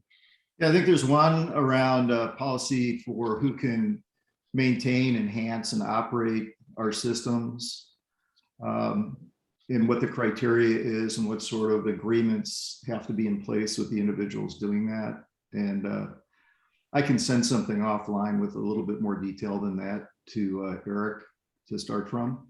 And then I think the other one is a data protection policy. Who can access, who can update, who can change underlying structure and schema information. Download, can it be off premise from the PUD or off premise from a cloud that's managed on behalf of the PUD, things like that. So data protection policy and probably a systems infrastructure policy. So would you like to make a motion that we direct staff to undertake drafting those policies? Yes. For review by the Communications and IT Committee? Yes. Motion to have staff generate those policies, have them reviewed by Communications, and then Communications can make a recommendation to the board. I second. There's a second. The motion by Bertrand. A roll call, Peter? Rickert, Aye. Epstein, Aye. Schroeder, Aye. Perot, Aye. Dornbrook, aye. It's unanimous. Great. Thanks all. That's excellent. Okay. We'll now move on to what was item H, which is the ordinance number 21-02, revising electric rates and rate structure. We actually have two sets of thoughts. One set of thoughts came from Bob Epstein, which were more on the more general side, and some very specific ones from Bertrand. I'd like to kind of go from the general to the specific. And delay any actions. What is really for discussion. I don't think we're going to make decisions here. I think I see more committee work in the future. But Bob, why don't you start with your thoughts, and then we can move on to Bertrand's more specific thoughts. Happy to do that. See what we want to do. Yeah, in our communications to customers on July, after we adopted the final policy, we identified places where we wanted to do additional work. And Eric, you had suggested that I try to write those up, not the solutions, but the general areas, and see if there's agreement at this meeting that those are the areas that we really want to work on. Going back to the previous conversation, do some data analysis to see how many customers are affected by various scenarios. I noticed there's a new house under construction on East Meadows Drive. Should that house do electric or propane? And maybe they've already decided, I don't know, but I was just delighted to see new construction in the valley. I also discussed this with Severin Borenstein last week and asked whether there might be faculty or graduate students at the Haas School of Business that might find this an interesting project. Severin told me that when he gives talks now, he brings us up as an example. So I was very proud of that fact, because and in fact, this week I was at the state-sponsored Asilomar conference on the future of transportation, and rate design came up. So we're on the cutting edge. I'm proud of that fact. It's something a small utility can do. And I have some other examples of that, which will come up later. So what I did is I first tried to produce as concise as possible, just a summary of the objectives that we did as a board, and just a summary of the changes. And then that comes down to, if we can just slide this down a little bit, Eric, the known issues that we discussed as a board, for which there's additional work we'd like to do. So, so the first one is, I did a lot of work in the past on sales plans, and all the salespeople do is read their compensation plan, and that would determine their behavior. Rational customers would do the same thing. If you already have a fixed AMU that represents your average usage, because you haven't really changed, you're off to the races. All you want to know is the board isn't going to pull this out from underneath you or make a change. And I've talked with several customers who have plans to productively increase their electric use, knowing that that increased usage will be at 22 cents. But if you don't have 3 years, I see several people in the audience who fall into that category. Our message is, boy, if you can just stop using electricity and wait it out, you'll get a lifetime of savings. And it isn't our intention to tell them, please wait, but we want to think through, well, if somebody does want to increase that usage now, does want to switch from propane to electric, but doesn't have a fixed one, but doesn't want to see that in their base rate, that's an opportunity where all we're doing is delaying the market by telling them to wait. Again, I'm not proposing we use this meeting to discuss solutions. I'm just looking whether this is a category that we would like to further address and solve. The second one I want to bring up is, in doing the analysis, we went through, let me say that staff requested, we supplied and looked at a comparison of every customer, what's by property type, what's their average usage when they're in residence and when they're not in residence. And I just want to remind people, we simulate that by saying, if their water meter registered some usage in a 24-hour period, we represent that as they were in residence. If not, we assume they're not. It's a crude proxy for that, but we have nothing better. And we could in the future test that with people, but for the moment, we're assuming that's reasonably accurate. The biggest variability is the number of days of residency. So if a customer is currently here 300 days a year and due to a lifestyle change, they can be here 100 days a year, 50 days a year. That's a significant change. So that's another category that we thought we should, that we have in the past discussed considering. The third category really got affected when the board decided at the June meeting to ignore the COVID year.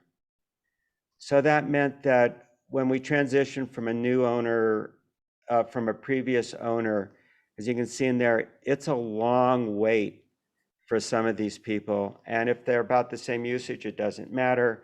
If there's significant different usage, and we had a customer talk about that at our last full board meeting, it's a long time to wait. So do we want to look at that as an issue? I think the data would lead to some ideas. And then the fourth one is in the future, new construction that wants to do electric heat. If you want to arbitrage the system, you would put in propane and then 3 years switch out to electric. But if you start with all electric, you're starting out very expensive. So those are the four categories that I remember from the board meetings that we said we wanted to do enhancements to the policy. So my purpose in putting this together is just to suggest that if these are relatively correct, not to try to solve them today, but to say these are things that we'd want to work on. We want to have data, and Eric actually has some data if people are interested in some of these categories. But that was the purpose of this memo. Okay, Bob, thanks very much. Before we go on to Bertrand's thoughts, is there any comment from the board or from the public on these four items? Are there other kinds of categories that might be looked at? Any comments on these?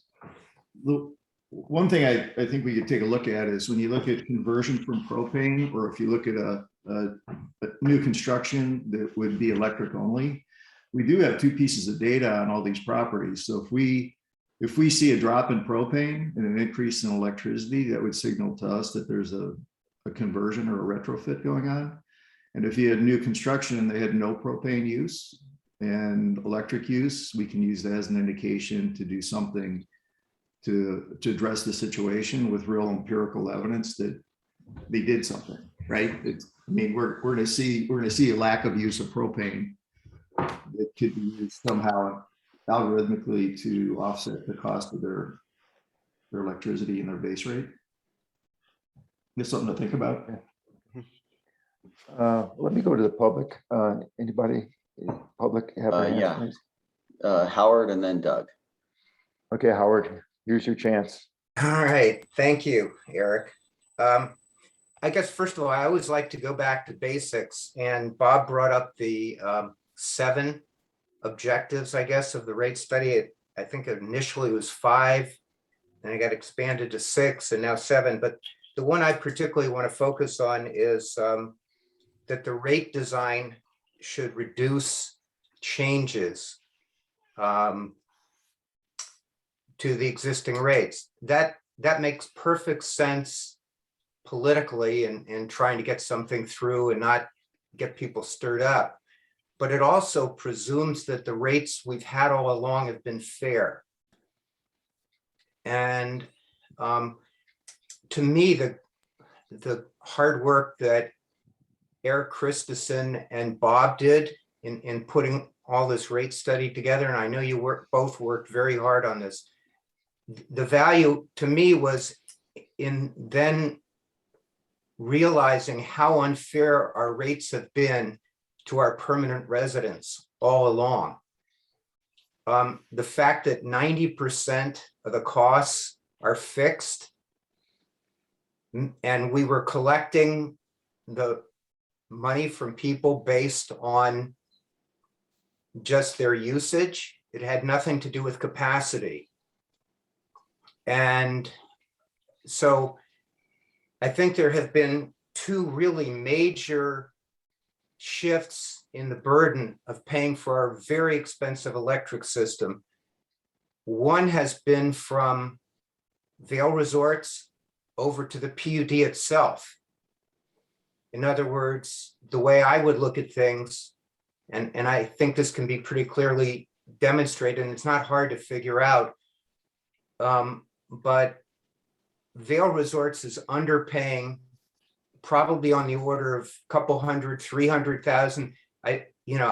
We could run some scenarios, different scenarios in the report server to get the actual number. But I would suggest that because their load is very peaky, that is, it's only for a few months out of the year, and these facilities are available to Vail Resorts 12 months out of the year.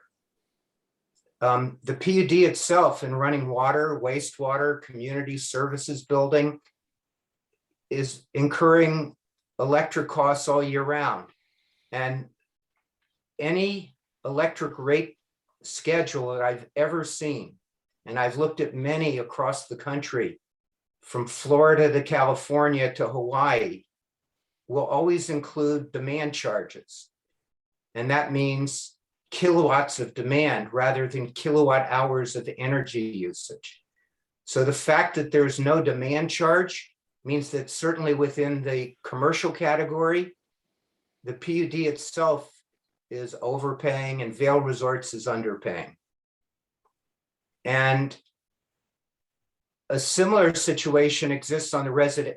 So that's just one transfer that I see going on. When we go into the residential side, really, those of us, like most of us, who have second homes at Kirkwood, have two homes to share their electric use between, we are underpaying. And those of you who live at Kirkwood full-time, you're overpaying. And I think that the rates, these issues, these four issues that Bob brought up, can be rectified in some very good ways and productive ways, and they need to be explored further. And it would take care of most of this inequity or these issues that Bob has brought up. But I would like to request that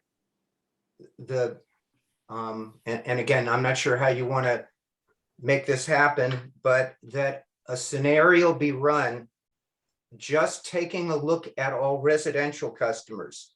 And if there was $100 per month, $100 monthly minimum charge for electric bill, how much could we reduce the base rate from the amount that it was increased to? I wouldn't propose changing the energy rate, which is per kilowatt hour, but most of the inequity and concern falls into this base rate.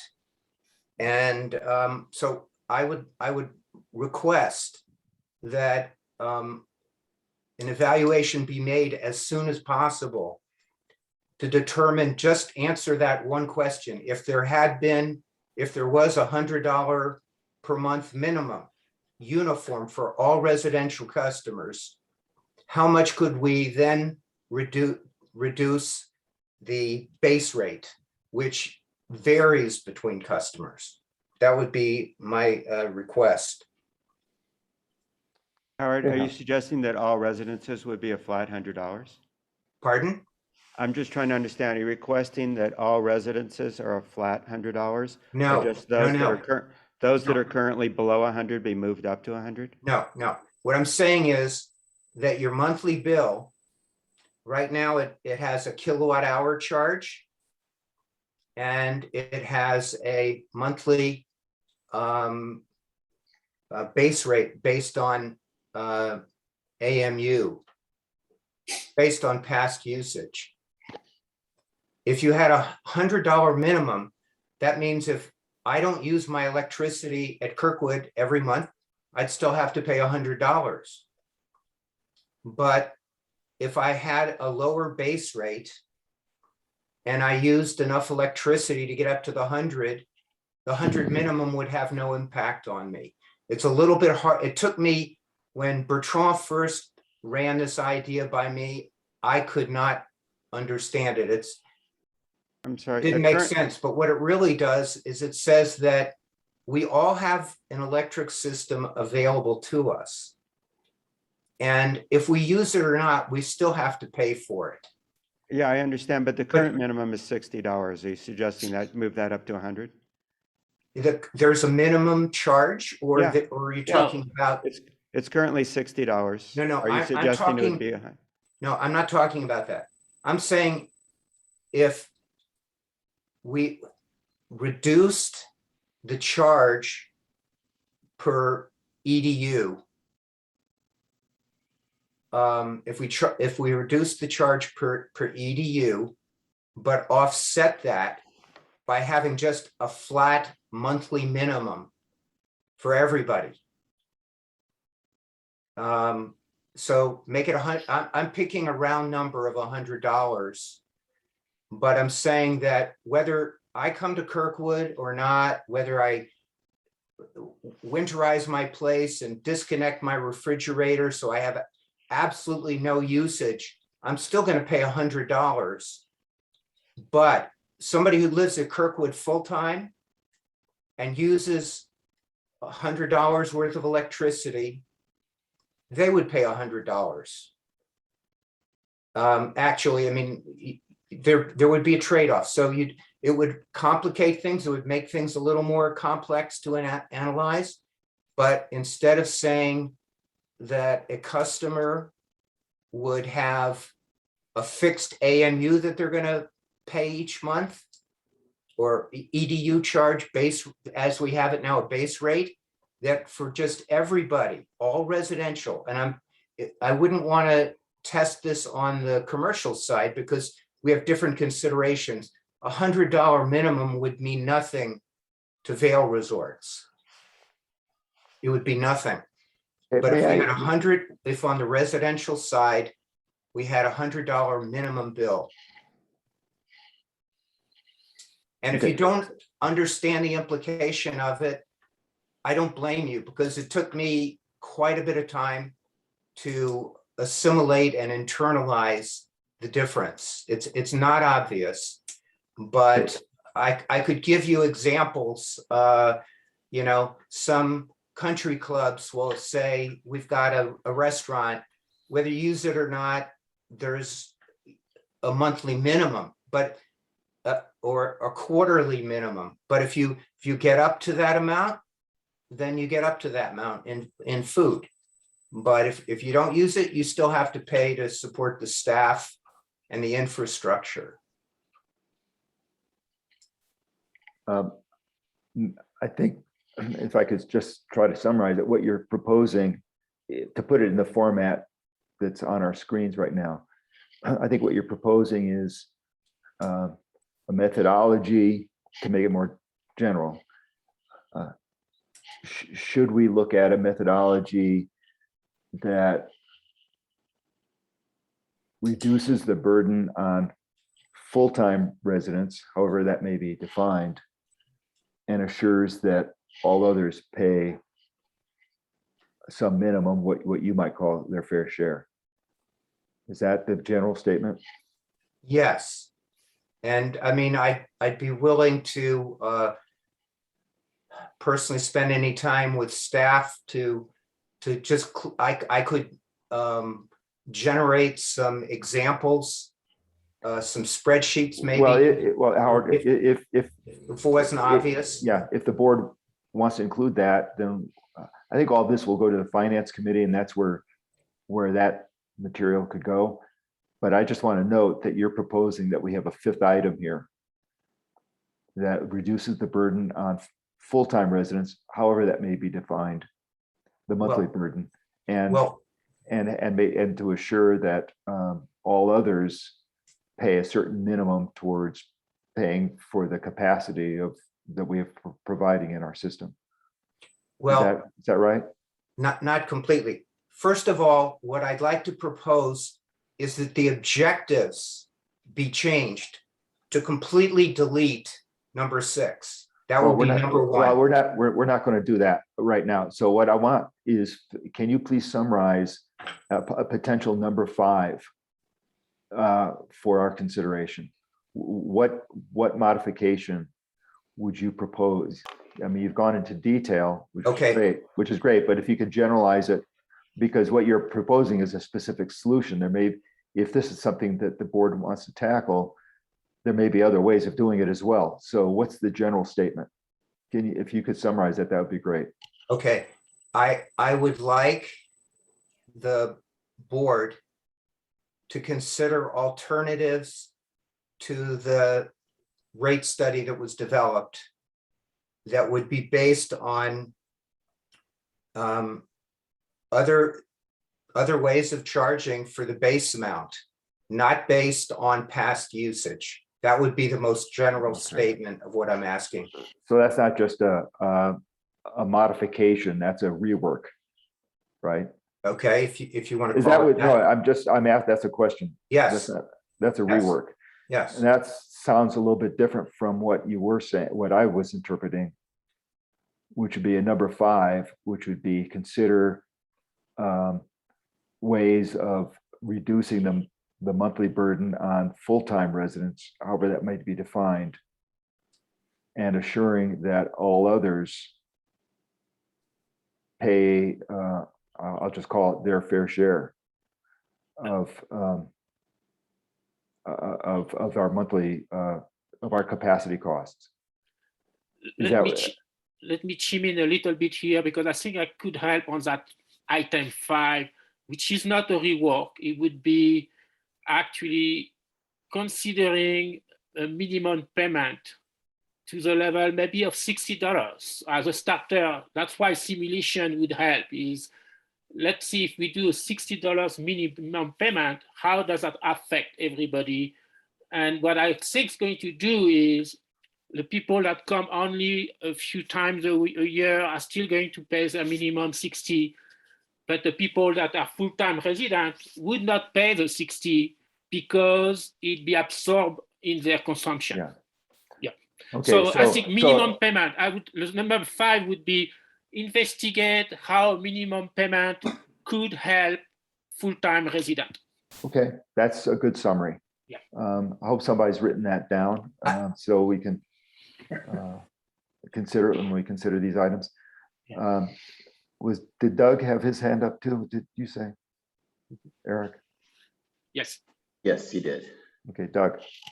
Cool, thank you.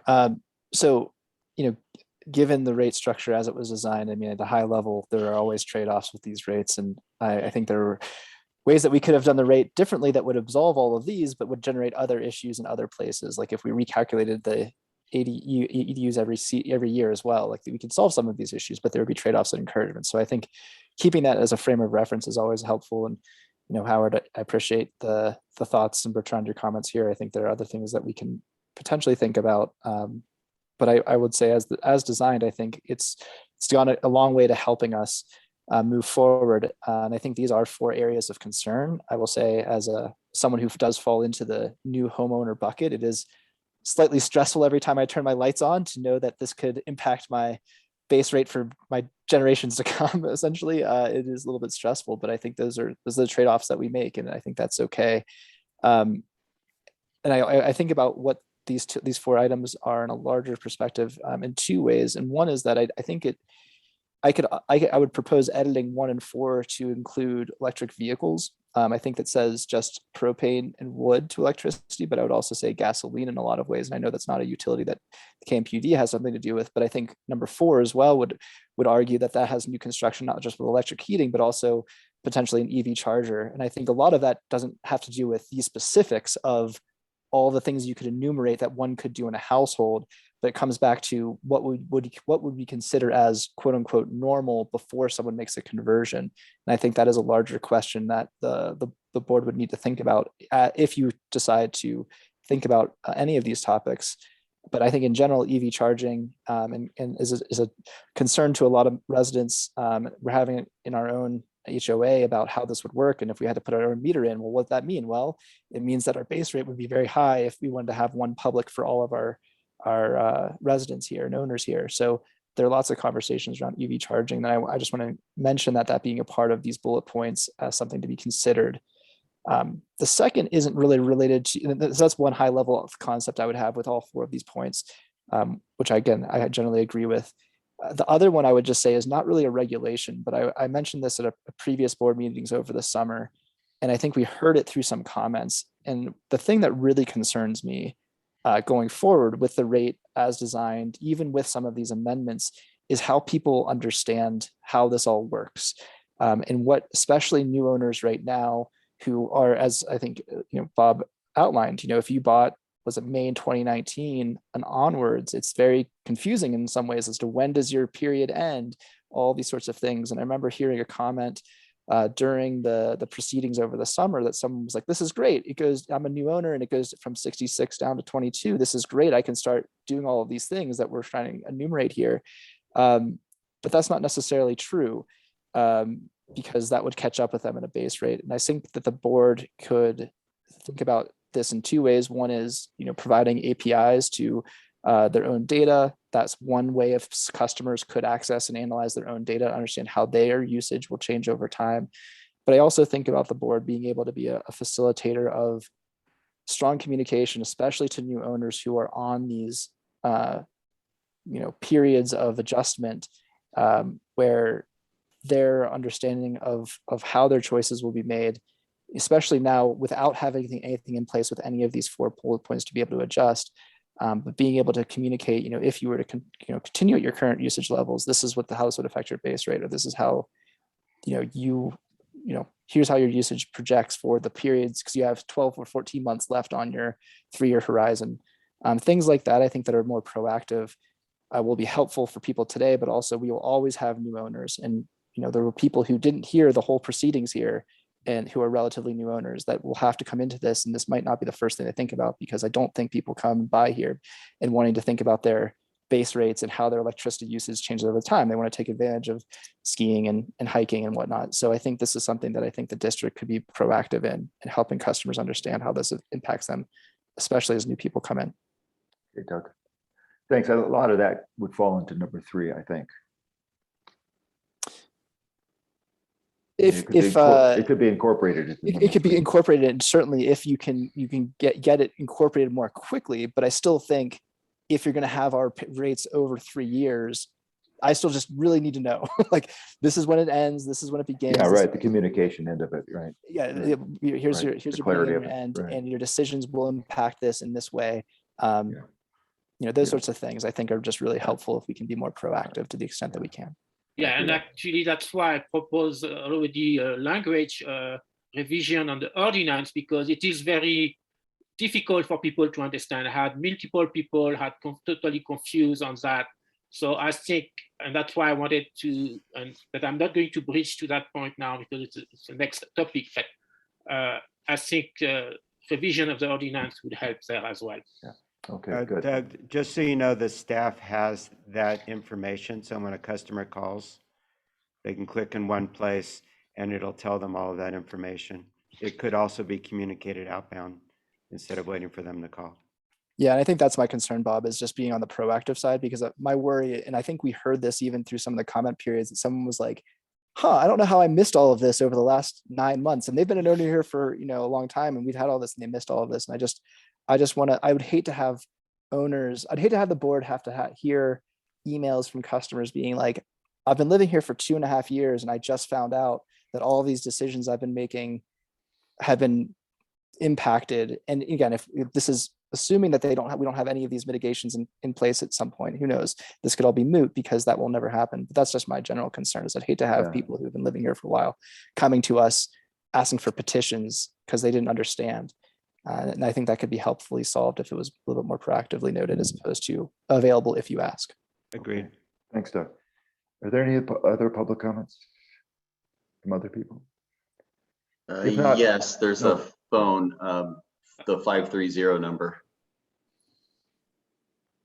That's Anne Flo.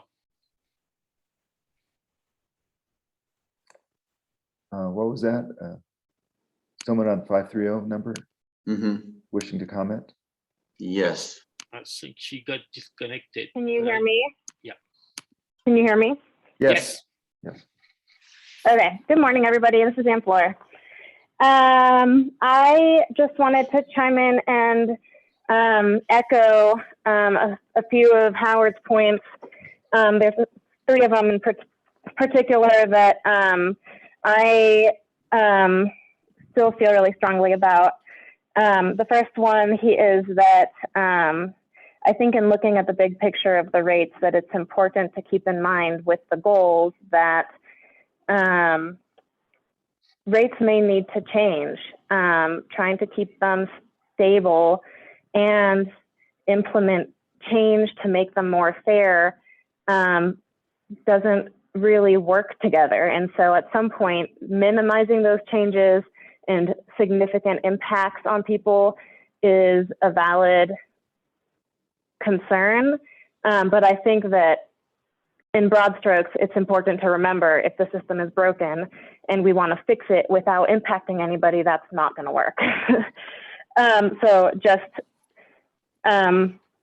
something to keep in mind as you guys keep talking through all this. And then the second point was about the 3-year adjustment period. I also, as a new homeowner, think that this is something that I agree with Doug. It really needs to be communicated to people very clearly, and also thinking about ways to minimize the impacts on people, because if the goal is to get people to use more electricity, clearly people who are buying homes and understanding the impacts of this are going to try and not use any electricity for 3 years or 3+ years while they're in their assessment period. So I think that really warrants a further investigation, as you guys have brought up. I just wanted to echo that. And then thirdly, I'm still really concerned with the inequitable way the base rate is set up, and that it will it's set up in a way that people will be paying different amounts for the same amount of electrical usage in the long run. And I don't think that makes sense or is fair. And so I continue to encourage you to look at other ways of working on the base rate or doing some kind of fixed base amount, as Howard was presenting. But I think that also warrants further investigation and to find a way that is more equitable to create that base rate and that base fee structure throughout. That's it. Thanks. Thanks, Ann Fleur. Okay.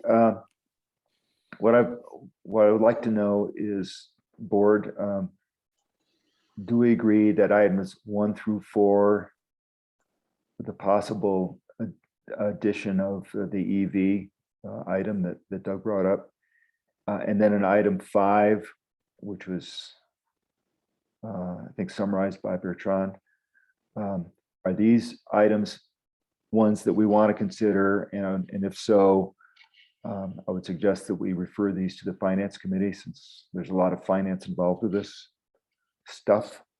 So, board, what's your pleasure on that?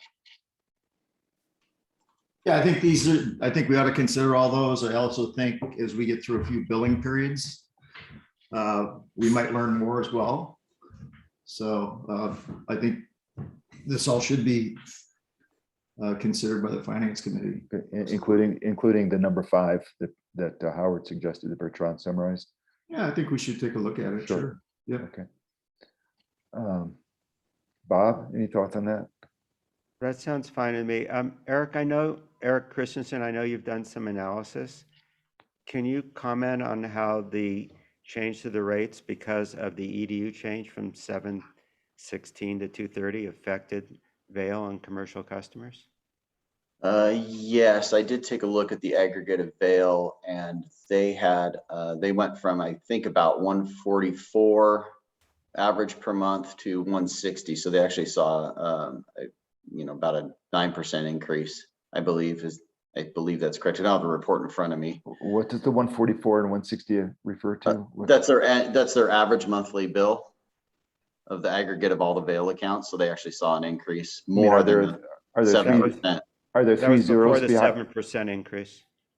I'm sorry, Yeah, but are there three zeros? Three zeros behind that. Yes. Okay. Sorry, I figured that without saying. Sorry about that. Yes, 144,000 to about a little over 160. So more than the 7% increase adopted by the board. So they actually saw their rates go up under the new rate study. Right. So we did shift the burden, if you will, from residential to commercial through the EDU change. So that's one point. So, and what in terms of full-time use, how did that change?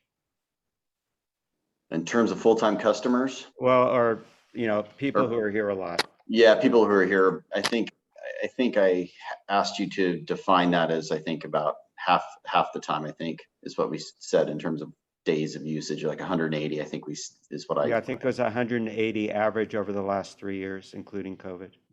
Yeah, so looking at those, there were 138 people that fall into the previous owner category. So 34 of them, or said another way, 4.4% of our total customer base saw an increase more than 10%. 90 of those previous owners saw an increase between 0 and 10%, and 14 saw a decrease. Then in terms of the permanent residents, there was, I think, 23 saw an increase, 40 saw no change, and 40, I guess actually take that back, so 70 saw a decrease. So it's a very, we're talking about 4.4% of our total customer base of permanent residents that actually were adversely affected. Okay. There's just unique cases in there. Okay. Well, I would like just to go back now and give direction to staff and I guess the finance committee that there'd be items 1 through 5, the fifth one being. Do you have comments? And I see another raised hand there, so I don't know if you want to open up. I'm sorry, what did you say, Bertrand? There's 2 things. I'd like to comment. Actually, I believe the item 4 belong to planning, because planning is doing the propane shifting. And it may end up in financing later, but the new construction, basically what I think we should look at is all electric, not only new construction, all electric. Anybody with new electric, all electric, old owners, conversion owner, new construction. This is what propane shifting is about. And I think that too should be part of planning at this stage. So we keep working the concept, and then later we'll go to finance. Well, my understanding was I listened to your report in September, and I thought you guys, the planning committee, decided that there should be no exceptions. And this is one area of exceptions that we had. No, actually, no, it didn't say no exception, it said no appeal process. The board, the planning committee. Oh, okay. That's different from my understanding of what the board was asking. Yeah. The board was asking for drafted policies on exceptions, not an appeal process, but exceptions. One of the exceptions was specifically this one.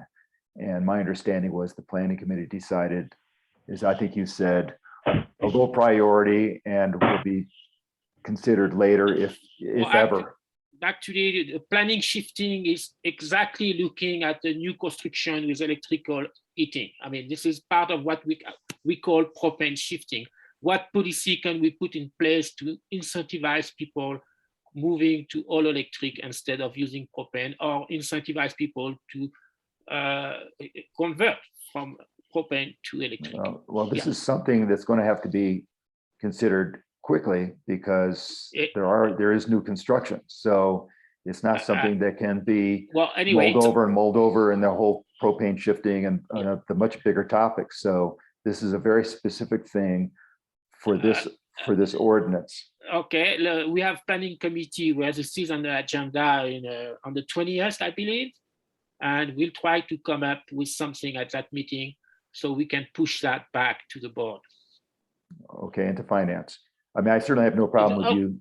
Not to finance, yeah. Yeah, I certainly have no problem with planning committee doing that, but I also want this whole package of stuff to be considered in finance. Okay. So my question again is, do we want to ask the staff and finance committee to consider items 1 through 4 plus the item 5 that Howard proposed and you summarized?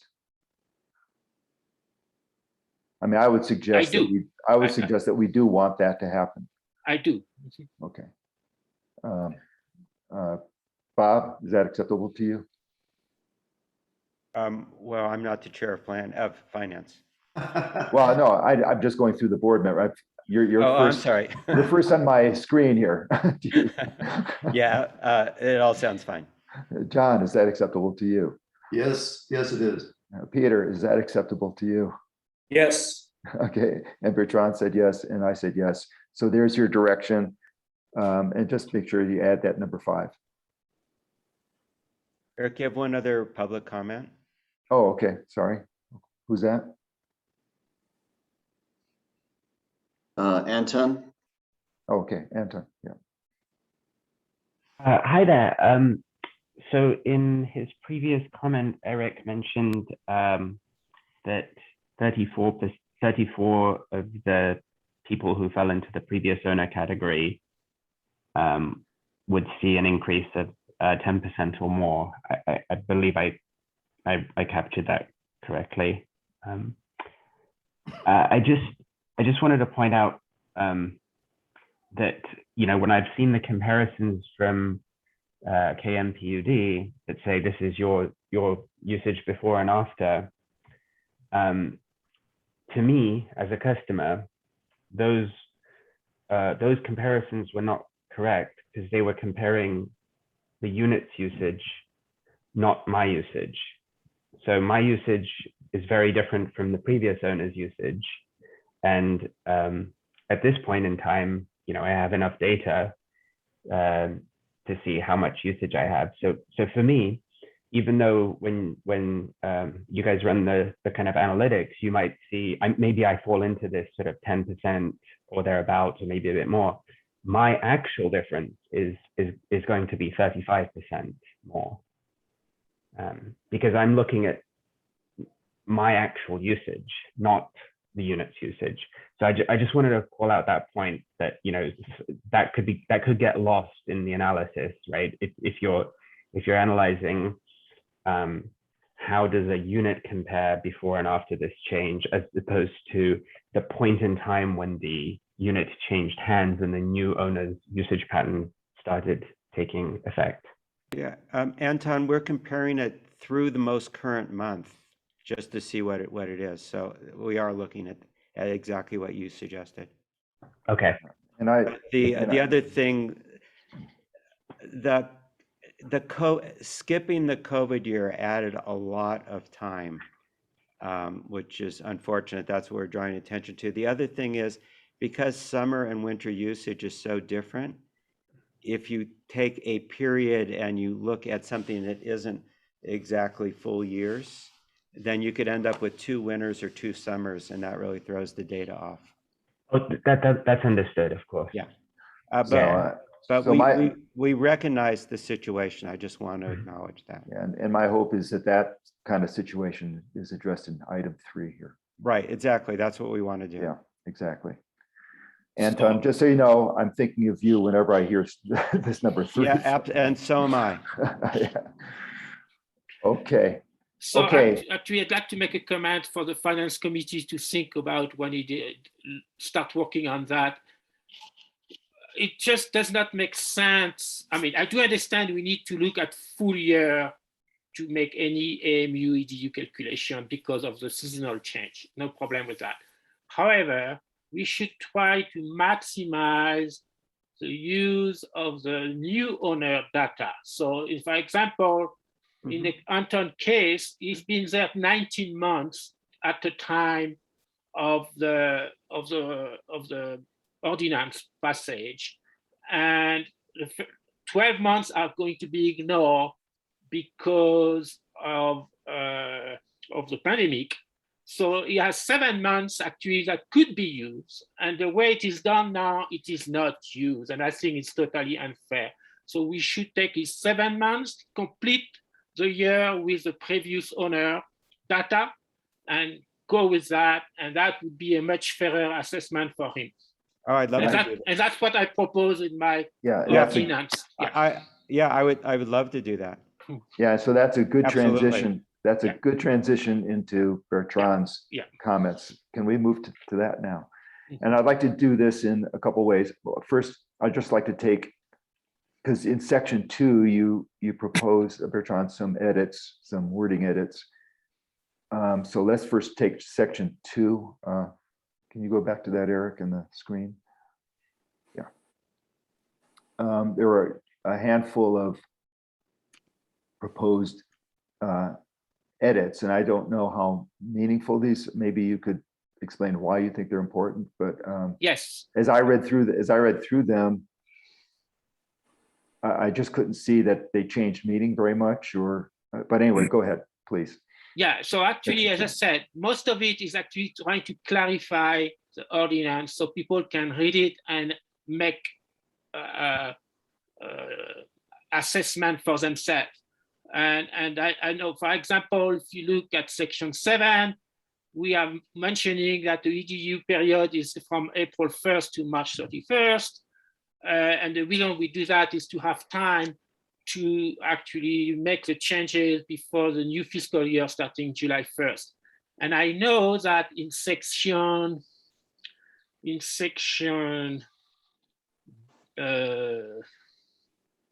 find it earlier when we talk about, I think section C, it said that per ordinance 1601, the districtly currently calculate EDU for each customer from July 1st to June 30. But the fact is, we also say in the ordinance that the ordinance 2102, I believe, that we are working with, is superseding the 1601. So I think people, when they read the thing, think now the period is from April 1st. So the new EDU is going to apply then on April 1st, but it's not the case. It's going to apply on July 1st. And I have several people totally confused with that. So I think it's worth adding a sentence here to remind people this is when it's going to happen. Another example is what I just described, and that's in section 7 as well, is trying to maximize the use of the new owner whenever available. We should not require a full year of data from the new homeowner and discard these 7 months in this case that Anton has, because this is real data and he has no reason to ignore it. And it also allows, because if we do that, then someone we purchase in May almost have to wait 4 years to actually get out of this training session or purgatory or whatever you want to call Bertrand, that. when it was originally programmed, that's the way we did it, but the ordinance didn't allow us to do that, so we had to back it out. So, but it would help all of us, because you're looking at specific wording changes, if we actually do it in the order of the wording changes so we can see it. Okay, I'm sorry. Okay. Because I really can't follow it.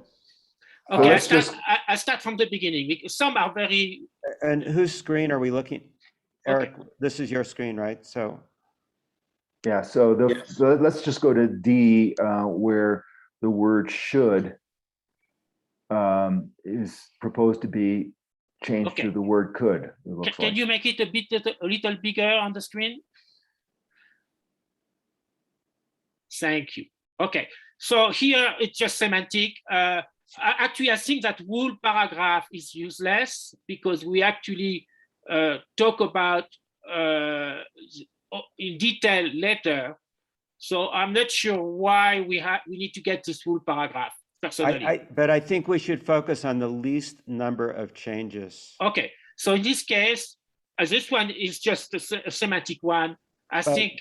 But we just did make it below 1, so the word should is what applies. Yeah, it was a finding. It was definitely finding that we should do that. So I wouldn't make it could, I would leave it as should. As I said, just semantic. Go to the next one. Okay. I think it'd be clearer for people. I think that whole paragraph should go, but that's a different one. Here, E, section E. So we say, therefore, the district wish to encourage the use of renewable power, therefore.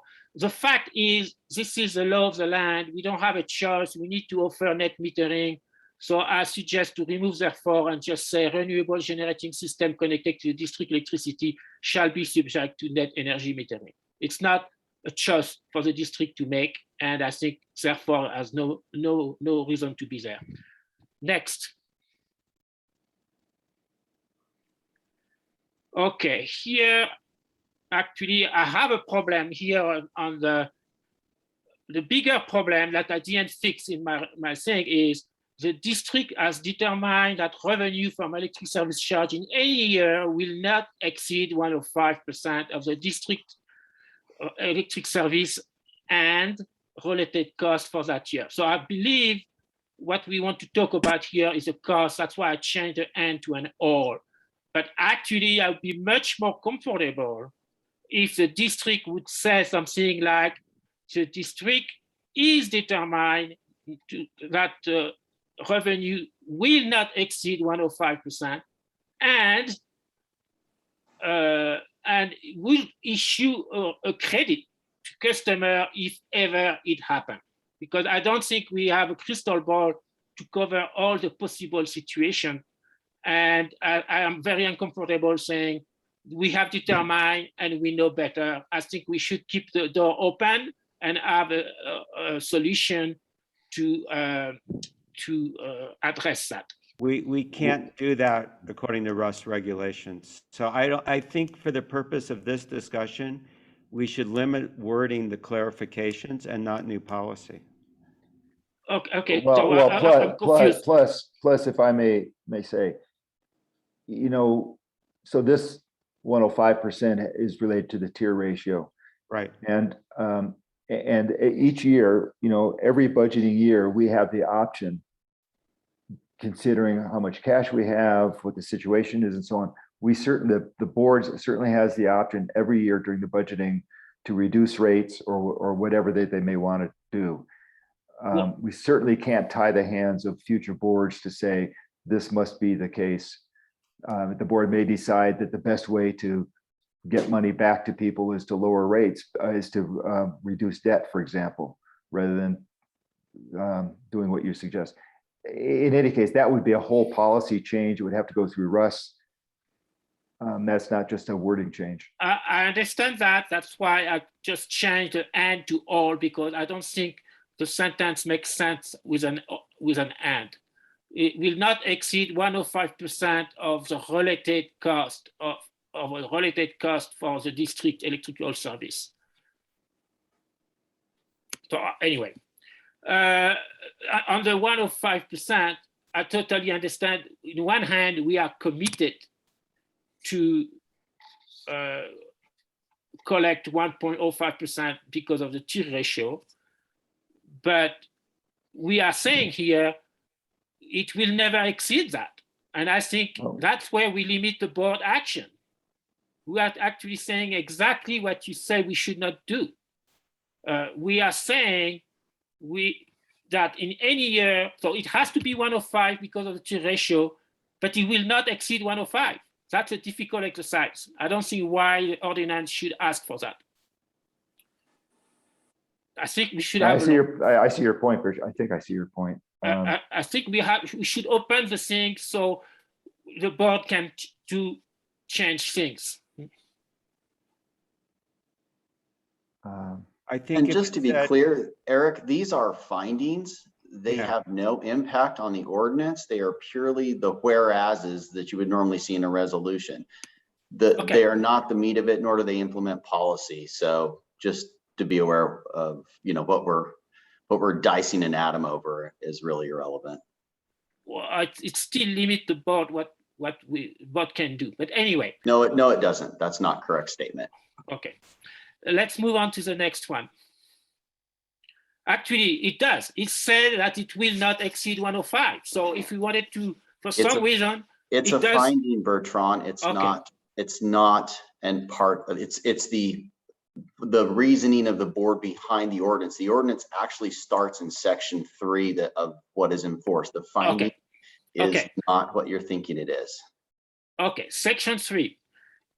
Here it says at this meeting, I think there were so many meetings, and over time it'd be difficult for people to check exactly. I think we should just put which meeting date it is. That's listed at the end of the ordinance already. Okay. Yeah. You skipped? No, he's just showing you where it's Oh, okay. listed. Yeah.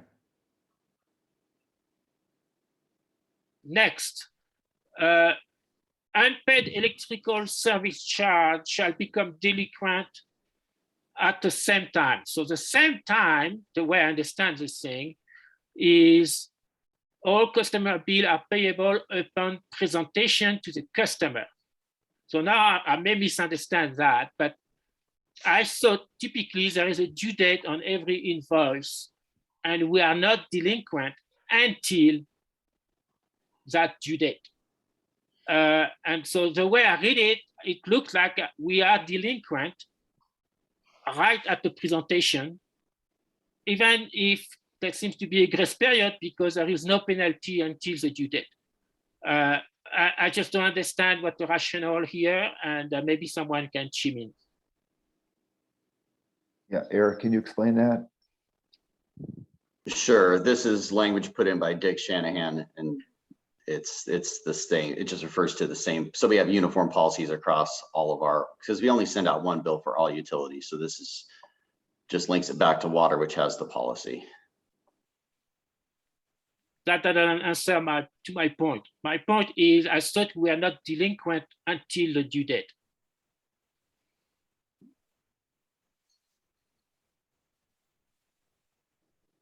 I'm completely not understanding what you're asking. I'm sorry. Okay, it says that the bill is payable upon presentation to the customer. So that means when we receive the bill. No, it says unpaid electric service charges shall become delinquent and may be collected and enforced in the same manner as district water service charges. So you'd have to go back to that policy to see. It doesn't say that's delinquent upon receipt of the invoice, does it? No, it said it's unpaid electric shall become delinquent at the same time. That's what it was saying. And the same time is a bill presentation. Oh, I see what you're saying. And I think it's not at the bill presentation, it's after the due date. Oh, what I interpreted the at the same, I linked the at the same time as the water service charges are required. No, there's not at the same time as the invoice, but at the same time as when the water service costs are. No, due. it actually refers to, the sentence refers to shall become delinquent at the same time that they are unpaid. So when they're unpaid, they're delinquent. So. Which is what the water policy is. I mean, Yes. it's just linked to that. Correct. Yeah.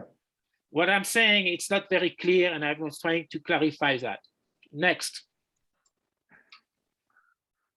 Actually, the fact that we have to go back to the water ordinance to know when we are past due sounds weird to me. It should be built into that ordinance.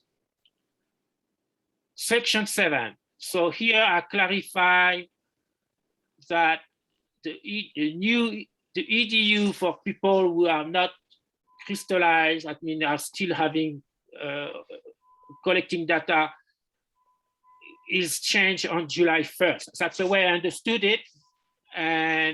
But I clearly had a lot of people confused with that. So I think it'd be worth adding a sentence reminding people that.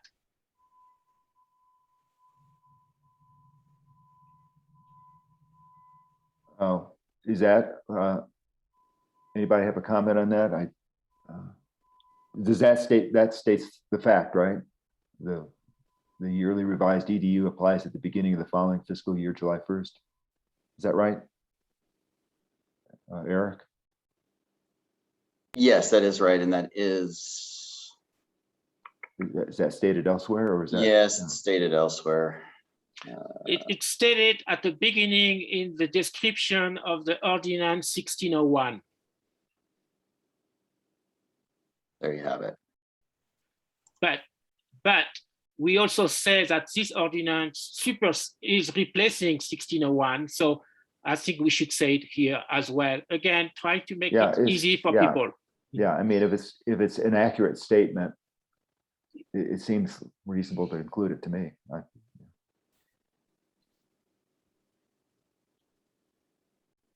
Okay, next. Okay, so that's where, and now I had no chance to respond to Bob, but I don't see why the rest would prevent us to use current owner data. No, that has nothing to do with Russ at all. This is what I thought we agreed to as a board, but the ordinance as written didn't necessarily provide for it. Oh, okay. So you agree with me that's what we should do. I would love to do this, Yeah. but I believe the way the ordinance Yeah. was approved and written, we're Yeah. not allowed to. I agree, but we But could this change is it. the first place where there's actually a policy. That's the only place.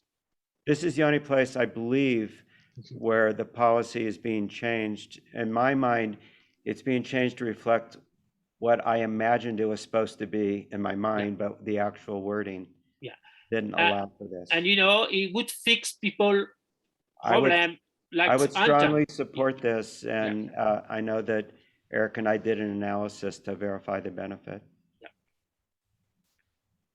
So are all the red mark here in these 4 lines, Bob, you're saying makes sense to you? Well, let me just read it while other people are commenting. I'm sorry? I need to reread it.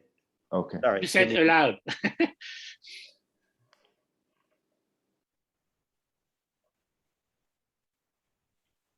Yeah, it isn't the prior owner's AMU, it's the prior owner's data for the months the current owner does not have data. Yeah, actually, I didn't change that. Yeah. Yeah, if it said that. I think we could clean this up in finance, Bob, to reflect it. But the language is pretty Let me just say clunky. for the other board members, this is really the right way to do it, the way I'd like to do it. And it's only because the ordinance didn't allow this that we had to do it the other way. Yeah. So I think of this as a blended data, that the new owner and the old owner's data gets blended together to make AMU years. And it says the new owner's effect happens, it can happen up to 11 months earlier by doing this. So I strongly would encourage us to do this if we can. And can we sort of agree on that now, or does this need to go back to a public hearing process? It's an ordinance, so it has to go through proper noticing and public hearing. Okay, so this would go then to finance along with the other matters that we talked about earlier, and then come back to the board in a notice public hearing. Correct. Okay. Was that the end of it, or is there more here? I don't know. Can you scroll? Okay, no, so that actually there's one more thing on the name. So again, it didn't change the policy, it's just make it clearer, because I had a lot of trouble trying to understand how this was working. Actually, there is only 2 cases for named customer. Either they are entitled to an ROI or they are not. In the case of not being entitled, there's 2 situations. Either your system has been installed more than 10 years ago, or your system has been installed after the ordinance has passed. So I think that's section 1, and that's why I say, or after the effective date of the ordinance, that basically combined what was 1 and 3 in just one. And also I add, because there is some confusion for some people between, for electrical usage and generation, is it at the meter? Is it at the panel? So I think by adding per district meter reading, which correspond that instantaneous generation and usage are not included, is a good clarification to have for people. So that be in the ordinance. And then I would add that same reference per district meter reading when we talk about the case number 2, where people have less than 10 years are entitled to have basically a net energy metering. But again, this is at the district meter level, not their own generation and behind the meter. So that's a clarification. I think I also got questions that could help people understand how this works. And there'll be just 1 and 2, and 3 will be just removed altogether. Bob, what do you think? I just think we should do the absolute minimum number of changes. And I think we're much better off writing a customer-friendly description than encouraging them to read the ordinance. But I mean, this is not a policy change, so. It's not a policy change. It's a clarification. Yeah. Right. So Bob, you agree that if these words were changed, there would be no policy change at all, either implied or actual? I think so, but I don't think well in a group setting, so. Yeah, yeah, I tried to figure. Double check it, but I think what we want to understand here, and then it can go to finance, is the only policy change we want to see, everything is clarification. The only policy change is on the AMU calculation, blending it with the previous owners, and that we want to minimize the number of wording changes. Yeah. I'm not sure why. Since we have to change it, why not make it clear? So that would be my position. Yeah. Yeah, I can understand that too. Yeah. I would not change it just for that, but if we do a change anyway, so it's hard to make it clearer. It's easy to make it clearer and to the benefit of everybody. I think that's the end. Can you check? I believe it is. Okay, Bertrand, thanks. Yeah, so again, only one policy change, everything else is semantic. There is the deletion of section 3, which is not semantic. It is okay. It is semantic because 3 is basically lumped into 1. Yeah, my view when I read this was, even if you think it may be a little redundant, it actually makes things clearer. It's one of those things that I think provides clarity. Somebody can just read that and say, oh, okay. Well, actually, I find it extremely confusing because it said that for number 3, which is basically people after the ordinance, new system solar, that it would not be based on electrical usage. And actually, that's the opposite. It would be based on electrical usage. We are saying the opposite of what we are going to do. Well, I mean, what I thought it was saying was that for new solar customers, they don't get the benefit of the calculation that's being done for the previous solar customers. That's what I thought it. That's what I thought it said. I mean, that's the way I interpret it. That's what I thought. When I read it, I understand the opposite.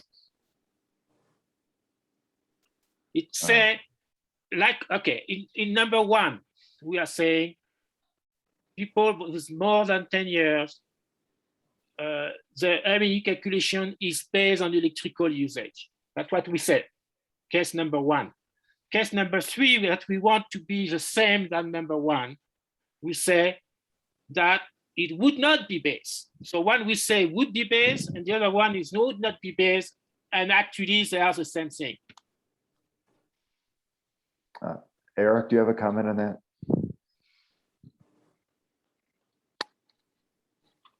No, I disagree with his analysis, but I mean, if we want to Want to word it No, clear?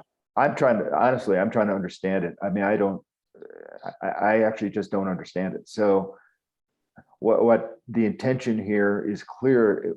The intention is clear to me. But, you know, maybe I just don't understand the definition of quote, electric usage. Yeah, Eric, I almost think what we're trying to say here would not be based on net usage, but on actual usage. I mean, the difference being subtracting out. We're not Yes. subtracting out. I'd be fine with that change too. Yeah. Yeah. Okay. I'd really like to suggest, because I find that group editing can be painful and sometimes inaccurate, that we ask staff to incorporate these changes and run them by Dick, and then we review them in finance. Sounds perfect to me.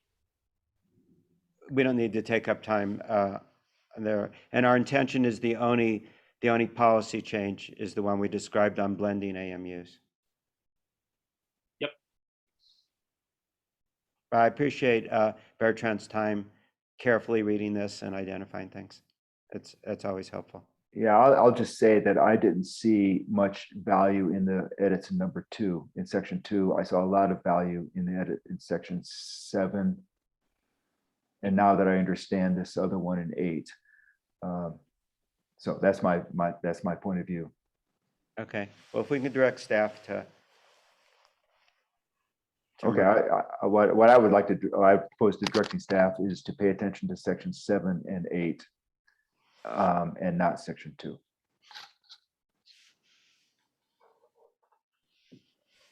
So that's my point of view.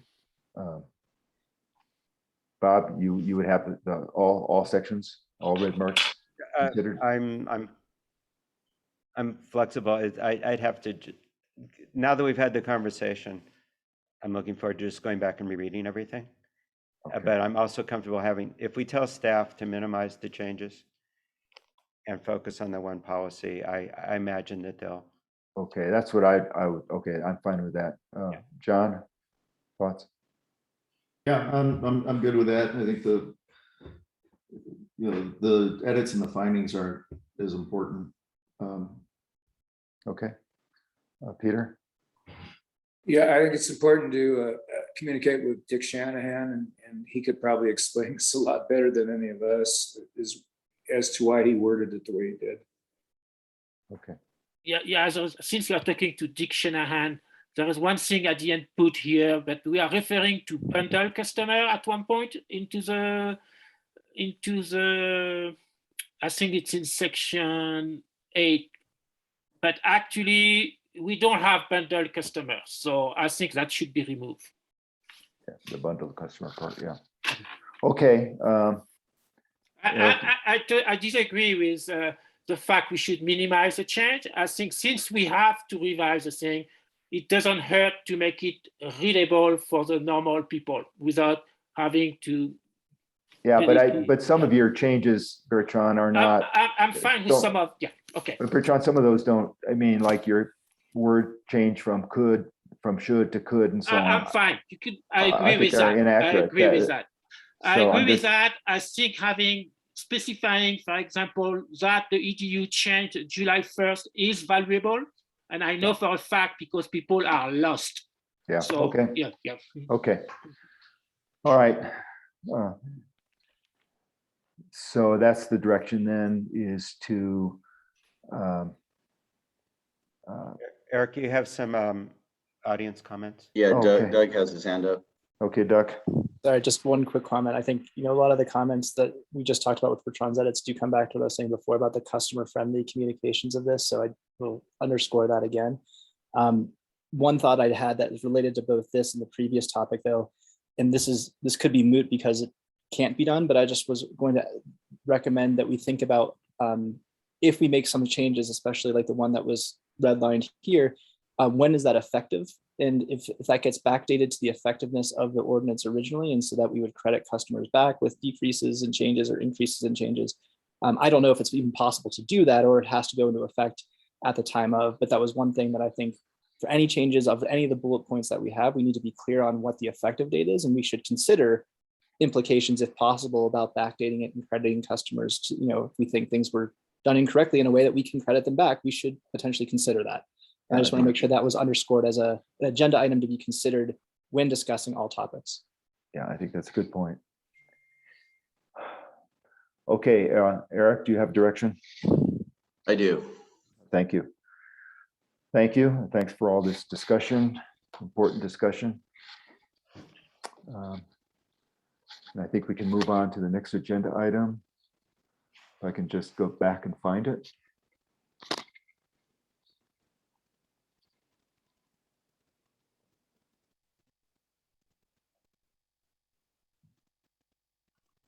Okay. Wastewater short-term financing, I think, is the next one up. Okay. No, actually, district meetings is the next one. Okay. What is item E, or was item E, district meetings. So again, just as background, Peter spoke fairly forcefully on September 30th about the need to, or the desire at least, to open up the community building in some fashion. This gets to what I was mentioning at the beginning of the meeting. Can we establish a criterion or some criteria by which we agree that if conditions A, B, and C exist, then we can begin our in-person meetings? Can we open up the building for individuals to go into the building to pay their bills or whatever they may want to do with staff? That's what this item is about. So, Peter, do you want to repeat what you said on September 30th on this? Your thoughts? I can remember that far back. I just think that as a public agency, we need to make ourselves as accessible as possible. When you look at the data that justifies having the state of emergency, that data could be interpreted to also that we live in the safest county in the state of California and possibly in the country. And with regard, if you look at the numbers, there hasn't been a single reported fatality that I'm aware of with regards to the pandemic. So I think it's incumbent upon us to come up with a policy that justifies the state of emergency, because I think we leave ourselves open to some challenges potentially. I think what the board expressed was a fear of passing the virus on to unvaccinated children. I think that was one of the main concerns. And I know that not many children go into our meetings, but they get indirect contact with people. So when we justify extending this state of emergency, I think the expectation is that by January, they're going to start vaccinating some of these kids under the age of 11, and that should reduce some of the necessity for us to be so isolated.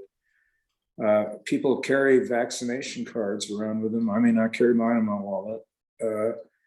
You could use that as an admission to the building. So, does that answer your question, or is there something else? No. That's kind of what you said before, and I just wanted you to repeat it for others. So let me just give a couple thoughts. Number one, I think that if individuals coming into the building are masked, then that's what's happening all over, right? Into retail establishments and to all kinds of places now, that as long as you're masked, that should be okay. It seems to me that should be okay. I don't think that there's a real heavy flow of traffic. Is there daily into the PUD building, the community building? No, I think it's probably one customer every other week when we were before COVID. Yeah. So it seems to me that, not having to ring the doorbell, not having to wait for somebody to come down, and basically that also means staff, somebody from staff has to get up and leave to whatever they're doing, would be helpful and would make the building feel more open. It would be more open to individuals, as long as they're masked. But for group gatherings, it seems to me that, like for the PUD meetings, it would be miserable to have PUD meetings with everybody masked, have masks on. You know, it would be difficult to talk. It'd be difficult for people on Zoom to hear. So I think that at my point of view is that once the masking requirement or recommendation is lifted, and by the way, this is coming close in 8 or 9 Bay Area counties now. Once that's lifted, then I think that is sort of an objective criterion by which we can say, okay, it's now safe for us to do the same. Another criterion might simply be recommendation from Dr. Johnson, although it's not just Alpine County, it's Amador County, and I don't think Amador has been one of the safest counties in the country. I think Alpine has been, but I don't think Amador has been. So I don't know, I would like to come up with a criterion or some criteria that we agree on that says, okay, if that happens, then we can begin group meetings. But I would propose that we allow individuals, as long as they're masked, to come inside the building to conduct business.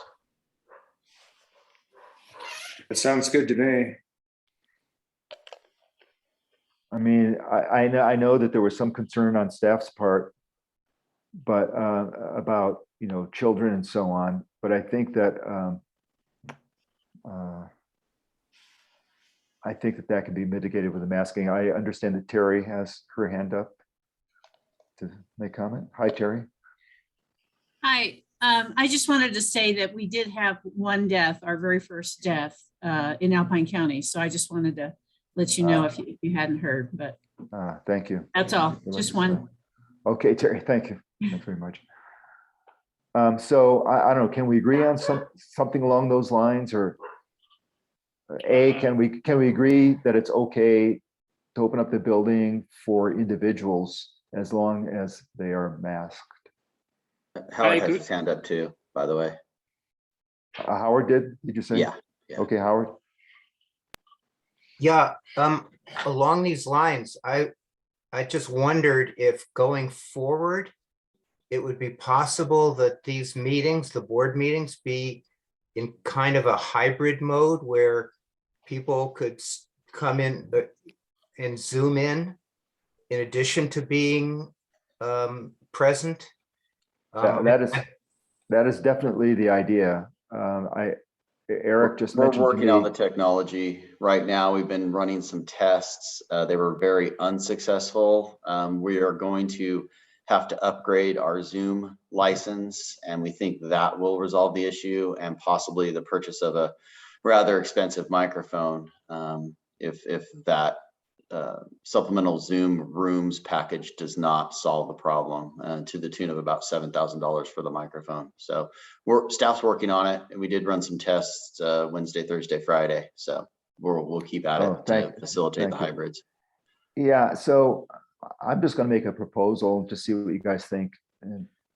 Well, I think I'd like to put a lot of heavy weight on what the staff wants, because it is true that you can go into retail establishments or the grocery store. If you've got a mask on, you could do that. But I think people with small children might opt not to do that. And so I'd like the staff to have a pretty strong vote in opening up the building. If they feel comfortable with that, I'd endorse it. If they feel that that's a exposure for their kids, I totally understand that too. It's probably just because I'm like I have my little grandson here right now, and we're like super careful because of him. And if it wasn't for him, I would be out and about quite a bit more. So, so I'd like to have the staff have a strong input on that.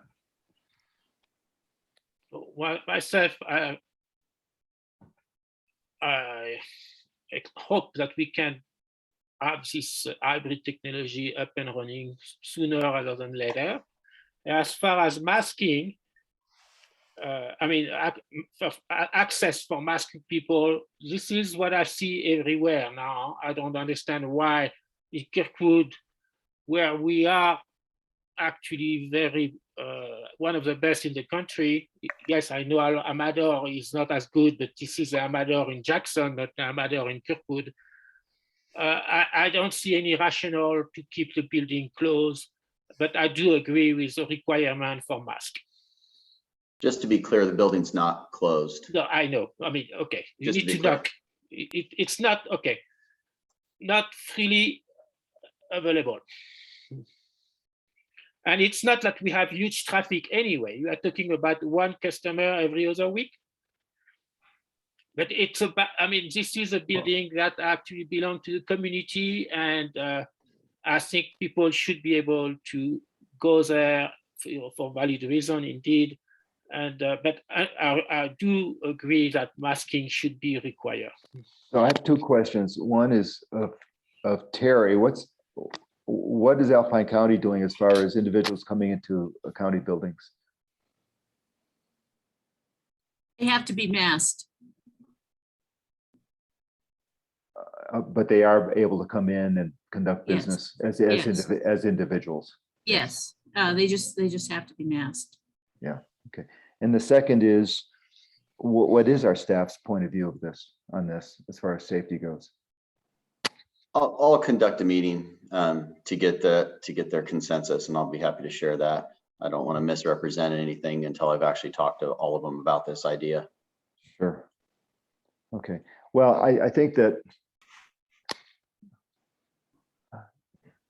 well, maybe we, I don't know how we make a final decision, but on this, but it just seems to me that if the traffic is minimal and if it's individuals and their masks, we should be able to have individuals be able to go into the building and conduct business.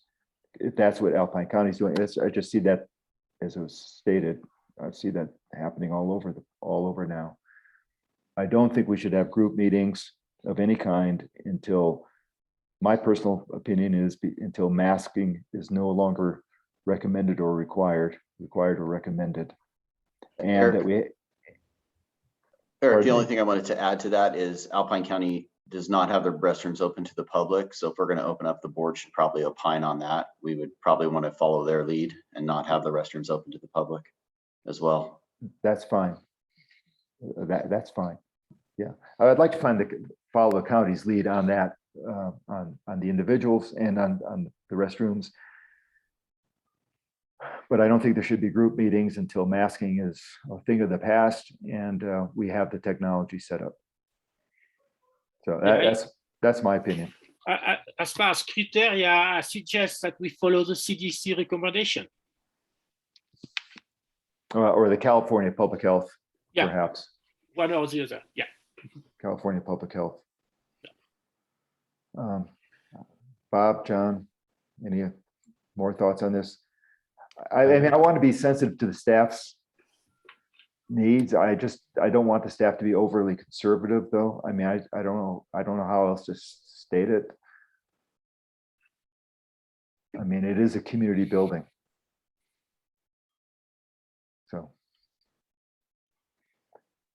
So Eric, perhaps you could poll the staff, and why don't we do this? Eric, why don't you poll the staff, and if it's okay with the rest of the board members, you, John, and I as personnel committee could make a decision on it. That sounds good. I can do that. Okay. Was that okay with the other board members? Sounds good. I have a problem with it. I think this is a norm everywhere we go. People, I understand for the restroom. I agree with that. I think it's time to open the building for masked people, like we do, like everywhere in Alpine, in YOLO, in. I don't understand why, especially in our place, which is very protected. I mean, they are very. I mean, they're based on the statistics. Huh? Why do we have to be the last one to open? Yes, I agree with you, Bertrand, but I also want to be sensitive to staff's perspective on it. So I mean, think if it's really one customer every 2 weeks, this is a long discussion over a pretty Well, delivery driver, so I they get I deliveries. guess if you don't want to take the staff's consideration in, then we could just say, open up the building without the restrooms to masks, people wearing masks. I mean, it's not that high. It's not that high of a occurrence of people coming into the building anyway. I just thought it was good to at least ask the staff and make sure they're comfortable with it. when this came up before, there was a semi-emotional response from one of the staff members, and I just wanted to be sensitive to that. Yeah. That's all. And I don't think, I mean, I think that there would have to be good reason not to do it. And so I would suggest, because I don't want to wait till November, November board meeting, when this can be resolved probably in several days' time. Just give Eric a chance to pull the staff, have him talk to John and me, and we can make a decision if that's okay with the board. Understanding with the board's predilection to open things up. Yeah. I'm okay with that. Okay. Okay, Eric, if you could do that for us, that'd be great. Will do. Okay. Thank you. Okay, let's go on to the next one, which is item F, wastewater treatment plant financing. This is an update. Can we have a 5-minute break? Okay, let's see, what time is it? It's 11. It's now 11. No, it's 10:55 at 11. Yeah, 5-minute break until 11 o'clock. Yeah. Thank you. Everybody stay connected. Yes.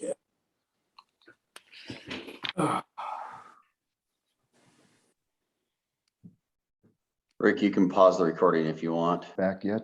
I'm Eric. Hey, Rick. There you are. Hi, Peter. Oh, gosh. Okay, we're recording again. Okay, good. Let's see. This is the wastewater treatment plant financing update. Yeah, so I'll walk through this, and then Eric, you can add comments if I miss something. The financing's still on a positive track, but did run into a delay. RUS responded that their fiscal year 2021 funds were exhausted. And so we need to get funded out of fiscal year 2022. And so I had calls with our local RUS representative, Tanya, and with our placement agent, Stiefel, and with CoBank, our commercial lender, and Jones Hall as well with David Fama.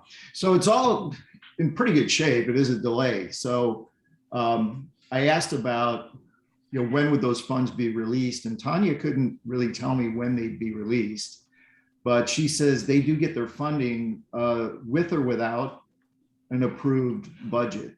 So their funding is basically guaranteed, and that they would be able to continue with these types of loans as long as there was at least a government continuance. So at the time, we were a little worried about a government shutdown.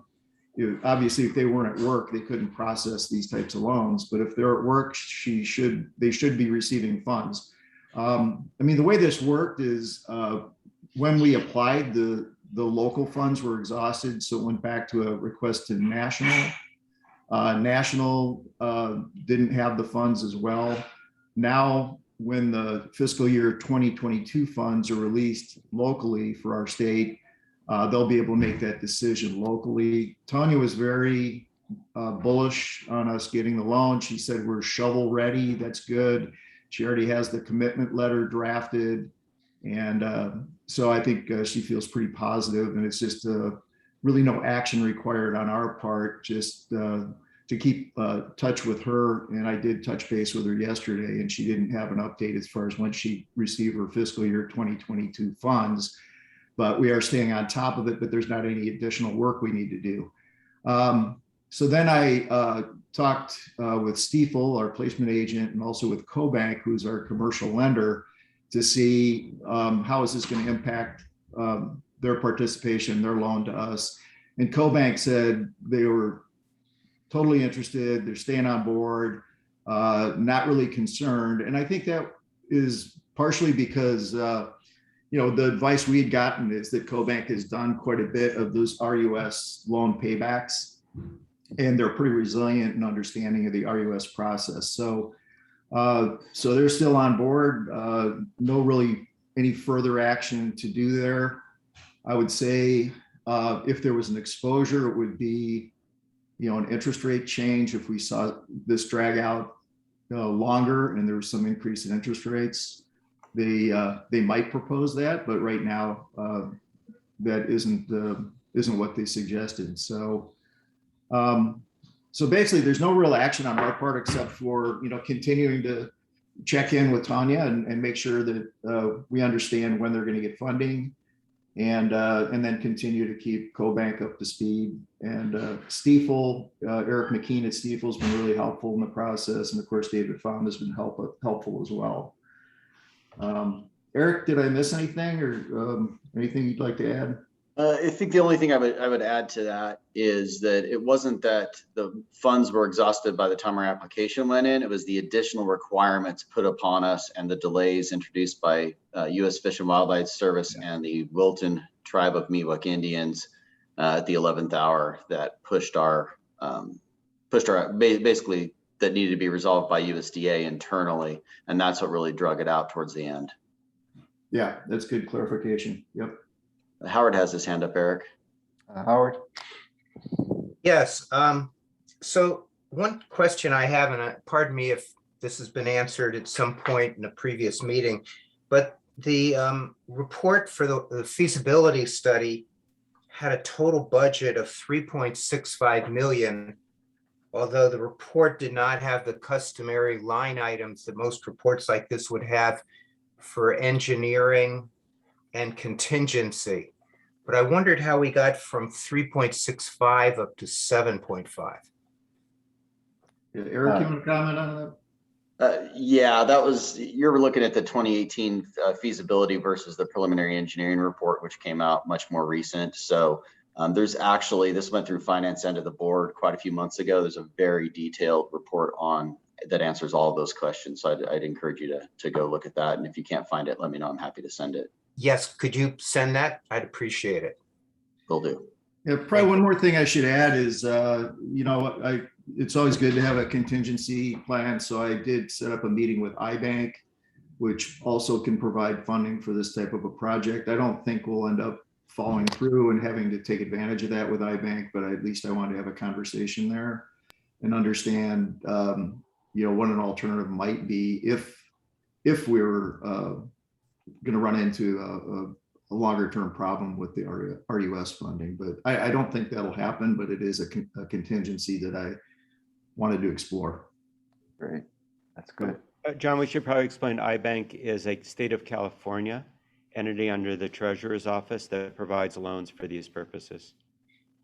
Thanks. I should have said that. So does this mean we can start doing repairs this year or not? Probably unlikely.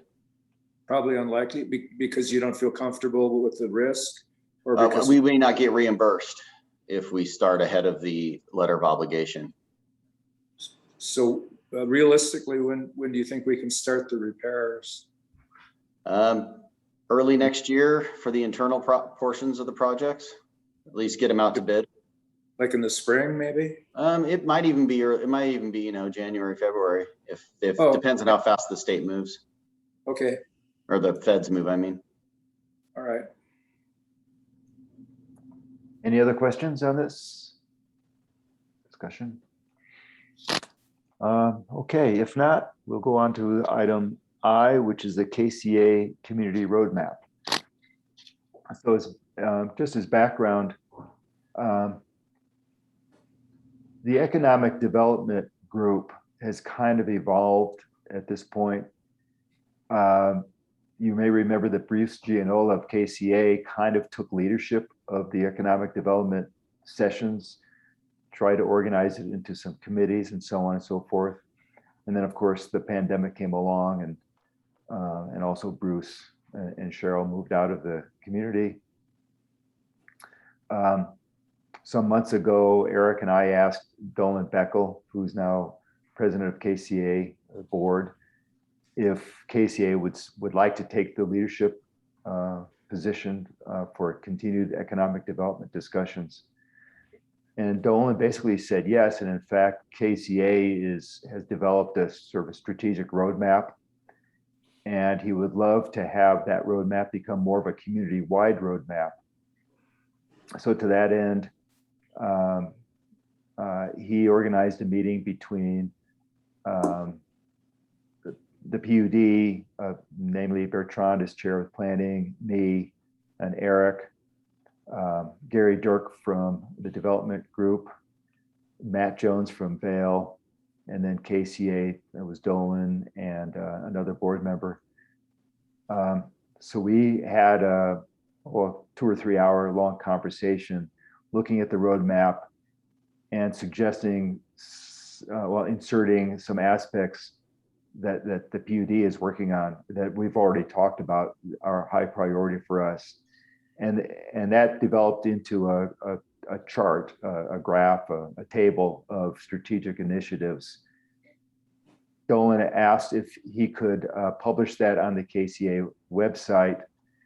And I asked him to hold off until the full board, our full board, had a chance to look at the parts that Bertrand and I and Eric had inserted that would be KMPUD centered.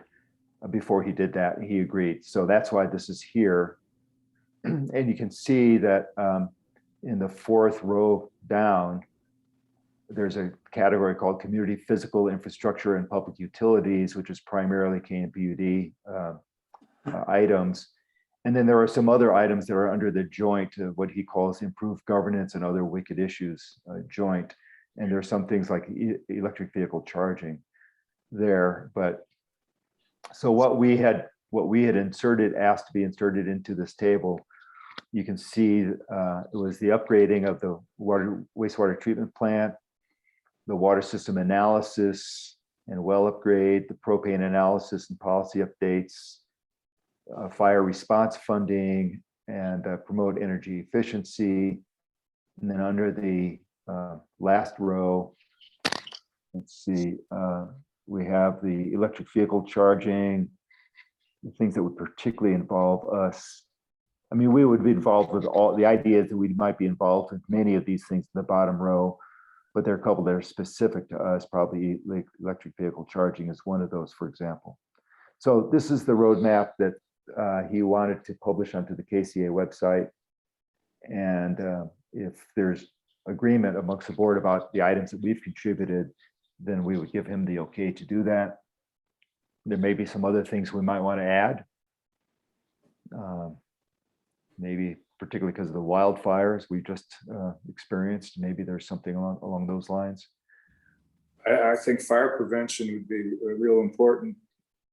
Fire Yes. prevention / fuel reduction.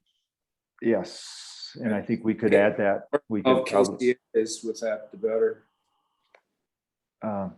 Okay, so yeah, wildfire protection and fuel reduction. That's what you said, right, Peter? Yes.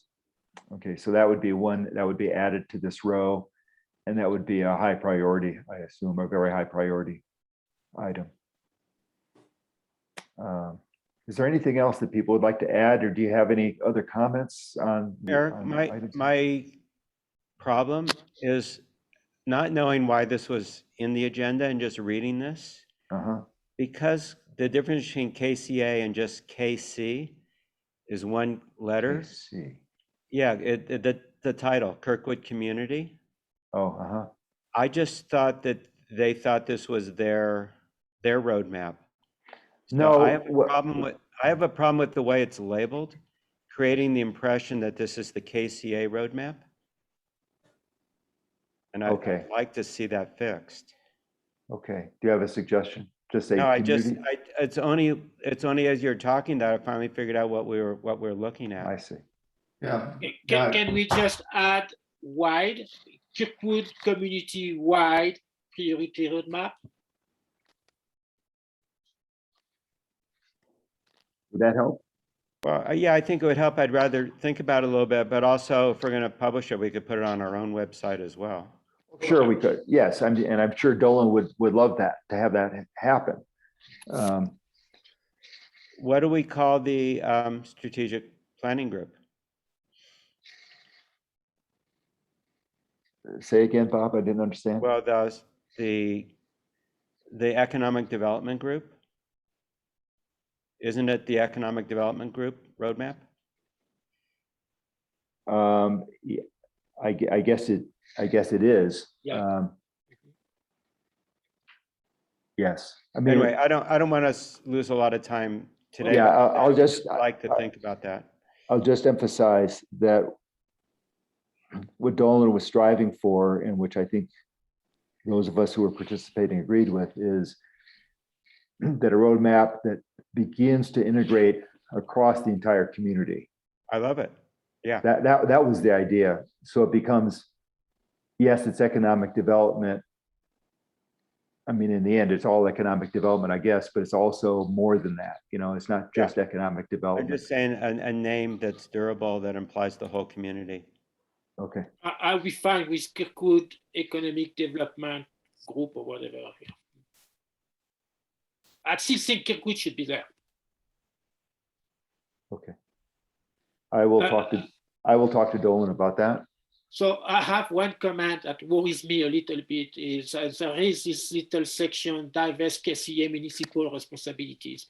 So historically, actually, KCA was actually created just for that. And they had this franchise tax of 3.5% that was added to any transaction in Alpine County, I believe, not in Amador, if I may be mistaken here. And to help them basically, and they are responsible to paving KMD and stuff like that. So my concern is, and I think Dolan's vision is at some point there'll be a manager, I don't want to call it a mayor because we are not a city, but someone that would actually run this thing outside of KCA. And potentially would lead to incorporation of Kirkwood Valley. So what I want people to be clear is, this is about money also. Currently, the PUD is collecting the tax allocation from the 3 counties, and we basically have spoken for this money for years to come with all our infrastructure projects. So that means if we are going to integrate and they need money and finance to be able to operate, that means we need to have a source of additional money because the current money has been spoken for decades again ahead of us. So I'm a bit concerned on that angle, and I'd like to have clarification on what the vision on that, knowing that KMPUD is currently the recipient and doling out the money for the community, and how would that be impacted in the future, and how would that impact KMPUD infra projects? Yeah, when that was discussed in our little group, Bertrand, you may remember that, well, you know, I didn't want to be the wet blanket on the topic. Yeah, I remember. Because, you know, we've explored that in the past. I think Terry Woodrow knows we've explored that in the past. It's a very difficult road to go down. Yeah. So what I saw what I realistically see is that the different entities in the community, namely the resort, KCA, PUD, the developer, the HOAs, all kind of have a same general vision and are working on things in some, at least we're aware of what each other is working on. And we would love to know more, for example, what Vail would like to do. They can only tell us so much because they're a corporate entity, but nevertheless, we would like to know whatever they could do. You know, certainly KCA would like to know what we're doing, and we'd love to know what KCA is up to. You know, so I see it more as that, which is not nearly what some of the people in that meeting were talking about, because I just don't, to be honest, I don't think it's realistic. But I didn't want to be a wet blanket and say, oh, no, that'll never work. No, no, I mean, yeah. I totally agree with you. Yeah. It's a great tool for communication, and we'll see where it goes. And Yeah. at some point, maybe there'll be integrations. But I was a bit concerned about how much Dolan was pushing to have a manager, because there is a cost to it. Yes, there would be, yes. But at this point, what I just want to do is be able to say, yeah, that we're part of this, that we agree that we should at least know what each other is aiming for, that they should kind of be pulling in the same direction. And so what I've got to add now is a title. I talked to Dolan about that, and also adding the wildfire prevention and fuel reduction as a very high priority. And I see someone raising hand at the top. Oh, let's see. Rick, are you in control now? Has Eric left? No, Eric's still on board. Oh, Eric. Still here for a hot minute. Okay, do you see somebody's hand up? Yeah. It's the phone in. It's Anne-Fleur. That's Anne-Fleur? Okay, Anne-Fleur.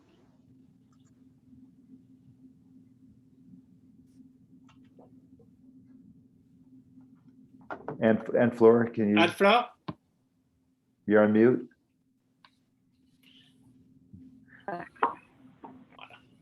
Okay, trying the *6 again. Okay, can you hear me now? Yes. Yeah. Okay, great. I guess I pressed *6 too soon the first time. I just wanted to comment on two things. I think that this working together as a community to make plans like this is so critical for the future of the community. There's two pieces that I am specifically working on currently. One is the defensible space side, and we've gathered a great committee of people to work on Firewise as a community-wide, across county boundaries effort.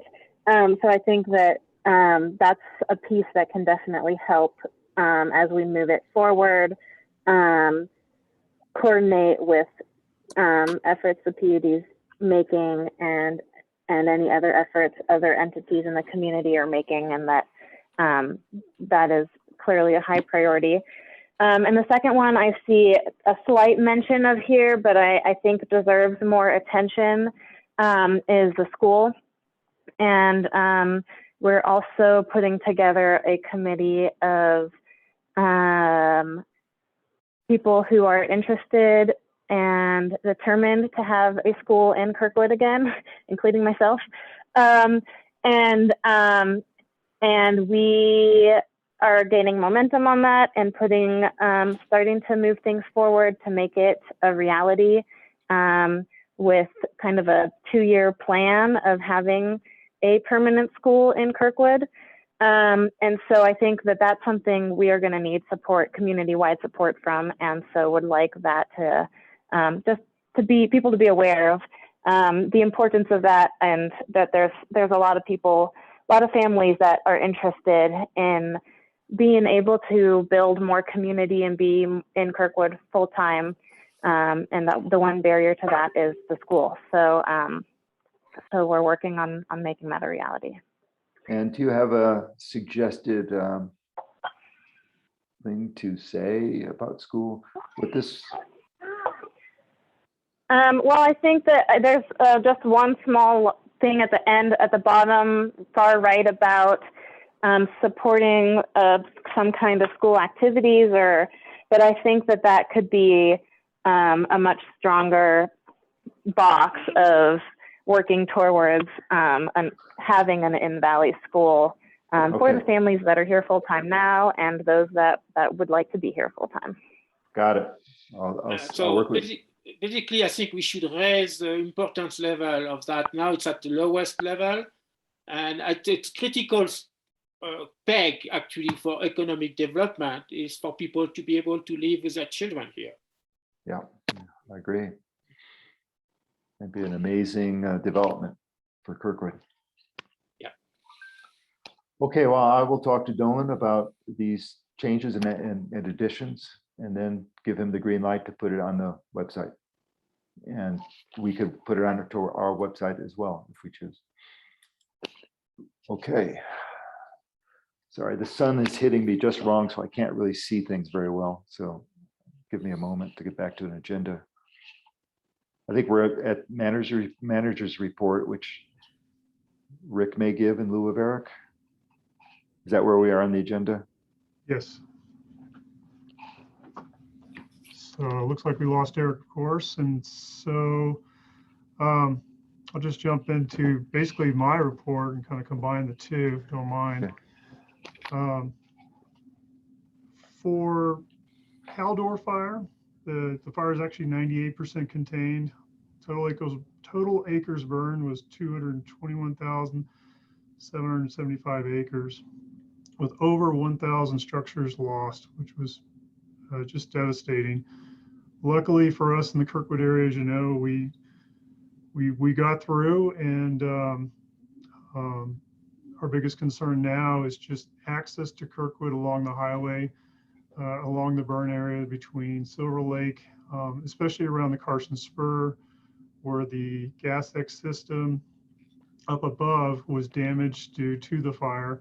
So there's going to be a lot of emergency construction work on that system to get it up and running for this winter, as well as addressing hazardous trees and debris from the fire that could fall into the highway and or to the culverts of the highway, which would cause additional issues for us. So I would imagine for the next couple of months, you're going to see a lot of single lane closures along Highway 88, especially on the west side. There was some damage also on the east side near the Cables Lake Caltrans maintenance station. So we'll anticipate seeing again some delays in single lane road closures for a little bit for the next few weeks or months. I also want to say on behalf of the fire department, thank you to this board and to the community for the generous donations we've been receiving. The latest count is just during the Caldor incident, we received over $160,000 of donations. And today we're going to have an appreciation, or I'm sorry, the KCA will be having an appreciation, a community appreciation for the fire department this afternoon at the rec center. And again, the fire department appreciates it, the volunteers appreciates it. And again, we just want to say thank you. I also want to say thank you to Eastern Alpine County Fire, who was a tremendous support during the Caldor fire. The interface, the operations side, the personnel side of things went really well, and including tremendous support from the Alpine County Sheriff's Department during the incident. So again, thank you to Alpine County. As well as Amador County, we did have several members from Amador County Sheriff's Department tour the valley on a regular basis to secure the valley for us, as well as work with us as a liaison for keeping this valley safe and secure. So again, thank you to all there. And I'm going to leave my report for Caldor Fire at that. I'll bring more back to Operations Committee about lessons learned and some of the things I think we can do to improve in the future. Hopefully we'll never have to see this event again near Kirkwood, but we're certainly going to prepare for it internally for the district as well as for the fire department. But is there any questions from the board about the event? Is there any update on the closures and so on, the announcement? I know that there's an announcement that said that there's no intention to close Kirkwood to the ski season and so on once there's moisture on the ground, but any updates on that? I have not heard any Forest Service updates for closures. Like you, I've seen things on social media as well as in the news about the resorts will still probably be able to operate and continue this winter. You know, luckily this resort, Kirkwood Resort, was not damaged, but Sierra Tahoe had significant damage with some chairs as well as some of their structures. And if Terry Woodrow knows more information about forest closures, I welcome her to chime in, but I have not heard anything just yet. Well, I understand that there still are forest closures in the El Dorado National Forest. I just got people asking me they wanted to fish up at Blue Lakes and the gates were closed. And that's because of the forest closure. I haven't heard of when they're going to open it again. Yeah, I guess right now I'm optimistic about the ski season in Kirkwood. But fingers crossed, obviously. I'd like to make a comment on that topic actually. So when this closure came up, right away there was actually well interacted with the Forest Service to make sure that they would be able to operate. And the Forest Service came forward publicly at a meeting saying they had no intention to prevent the season. My concern here is PUD is another big actor in Kirkwood, and we actually are impacted financially by the decision of the Forest Service. And so I think maybe, I don't know if it's a general manager, probably that's what I think should be the best, should also contact the Forest Service so they know we exist as an entity with financial involvement. That's a good thought. And maybe Rick, you could follow up on that. Just Sure. I mean, we are in contact with Forest Service almost on a weekly basis due to our power line and the impact of the fire of the power line, along with the rehabilitation of the forest, the crews that have been in here recreating culverts and so forth. So I'll certainly remind them of that. I'll have Eric also chime in on that or check in with Forest Service as well. But that's a good idea, Bertrand. Rick, I had one other question for you. When I drove up yesterday on 88, I saw some really large earth moving equipment that was in the vicinity of our buried lines. Do they have a real good knowledge of where our lines are? Yes, we actually marked the fire line before the fire, and then throughout the fire we maintain the markings, and so they are very familiar with our power line, as well as Volcano's fiber line, which we rely on as well. Right. Okay. Thanks. When you said a system was damaged at the spur, I didn't quite understand what system that is. Oh, I'm sorry. The GasX system is the propane avalanche control system that's up on the ridge. Okay. And so thank you. The main facility for that was okay, but the poly lines that carry the propane to the individual tubes that you might see when you look up there, those actually melted and burned. So they're repairing those. Okay. Thank you. Anything else in the operations and general managers reports, Rick? So shifting away from Caldor Fire, I'm pleased to announce that we did hire a electric and propane department manager, and that person is Tommy Baggett, who we pulled from our accounting department. Well, Kelly must be thrilled. Yes. But Tommy's shown an extreme attention to detail. His managerial organizational skills, I think, are going to be a huge asset for us. And so his first week has been complete, and we look forward for him and Brandy Vincent to work closely together to get that department completely dialed in so Brandy can refocus on the other operations. And then with his changing of positions, we've had an opening for his position. And so I'm pleased to announce that Amy Pfeiffer Johnson is taking that role for the district. And as you know, Amy's also got an excellent attention to detail. She's been our accounts payable person for years. And so it's exciting to see district staff promote within. And so we'll be announcing a new opening for the administrative side to help support our team. So some good moves there, and we're very excited for both of those employees. Yeah, congratulations to Tommy and Amy. And then the only other thing that I have operational as well as just management is I'd like to have Brandy Vincent give us a brief recap of our summer projects list. And that was sent out in the supplement number 2. And I don't think I have that readily available, but I can certainly try to dig it out if anybody wants it. But Brandy, you want to give us an update? Sure thing. So what we've given you here is just an overview, as I'm sure you expect, due to some issues with, sourcing materials delays from due to COVID, but also the 2 weeks that we were locked out because of the fire. We've had some deferred projects. The other thing that's contributed to this is our staff, mostly our construction staff, spent significantly longer on playground construction than we anticipated. So I've given you here just a list of deferred projects. And this is what, we have not gotten to yet that we had hoped to get to this summer. Not to say if the weather decides to cooperate and we get kind of an Indian summer thing, we wouldn't continue working on these. But this is where we're at right now. So the main things that we are not going to get to, we were working on installing blow-offs for all of the leach fields in the parking lots. That's not going to happen. It's significant earthwork. We're just not going to be able to get to that.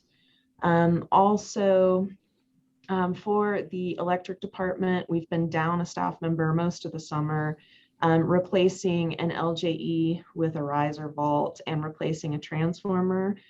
Those are not safety issues. They're just improvements to infrastructure that will delay until next summer. Lastly, the propane 10% change out. We will get a few meters changed out this summer, but most of those will be delayed as well. So the board can just see, what we've gotten done this summer with our staff, what we have not done, and what we're still hoping to get done. Great, thanks, Brandy. Yeah, I have a question. Have you had the chance to get together with the Forest Service to assess any hazard trees on our overhead line? Rick was able to do that early in the summer. We are due to go back out, not with the Forest Service, but with our forester and timber harvester to take down the trees this fall. It's going to be something that we give our list to the Forest Service based on our updated procedures from last year, and then we take those down. Chipping on the Out Valley line is still something that we have not been able to get a contractor to do yet. So that is still something that we're working on. Approximately how many trees do you plan to cut? Do you have any idea? I believe the list from earlier this summer, and Rick, correct me if I'm wrong, I think it was about 8 to 10. That's correct. Okay. And then you have, how many of the PAM-type lids were we able to get in? We replaced 5 lids, which included 2 rehabs. So one over in the base camp area, it was a buried manhole, so it actually had to be lifted up to surface level and the new risers and lid installed. But most of them were just purely installation of the new lids. So that should help with our infiltration program, right? Yes, it should. Okay. And what about, we had talked about contracting out, replacing a sewer main down near Wintergreen that it was constantly realigned. Is that project pulled for the summer or no? It is unlikely. We have the documents to go out to bid, but being delayed and being so late in the year, it's unlikely we will get it done before spring melt. But we'll continue to work on that to get a contractor lined up. Okay. And then probably do it next summer. Correct. As early in the summer as possible. If we can get that, lined up before the snow melts, then we'll get on it in June or so. Okay. Okay, any other comments on this item? And does that end your report, Rick? That ends my report. Thank you. Great, thanks. We go to standing committee reports. Finance. Yeah, we met. We're continue to bird dog the financing. We're also looking at opportunities with state or federal appropriations or grants. So we're looking into that. And then we've got a number of to-do items out of this meeting with regard to the electric rate study.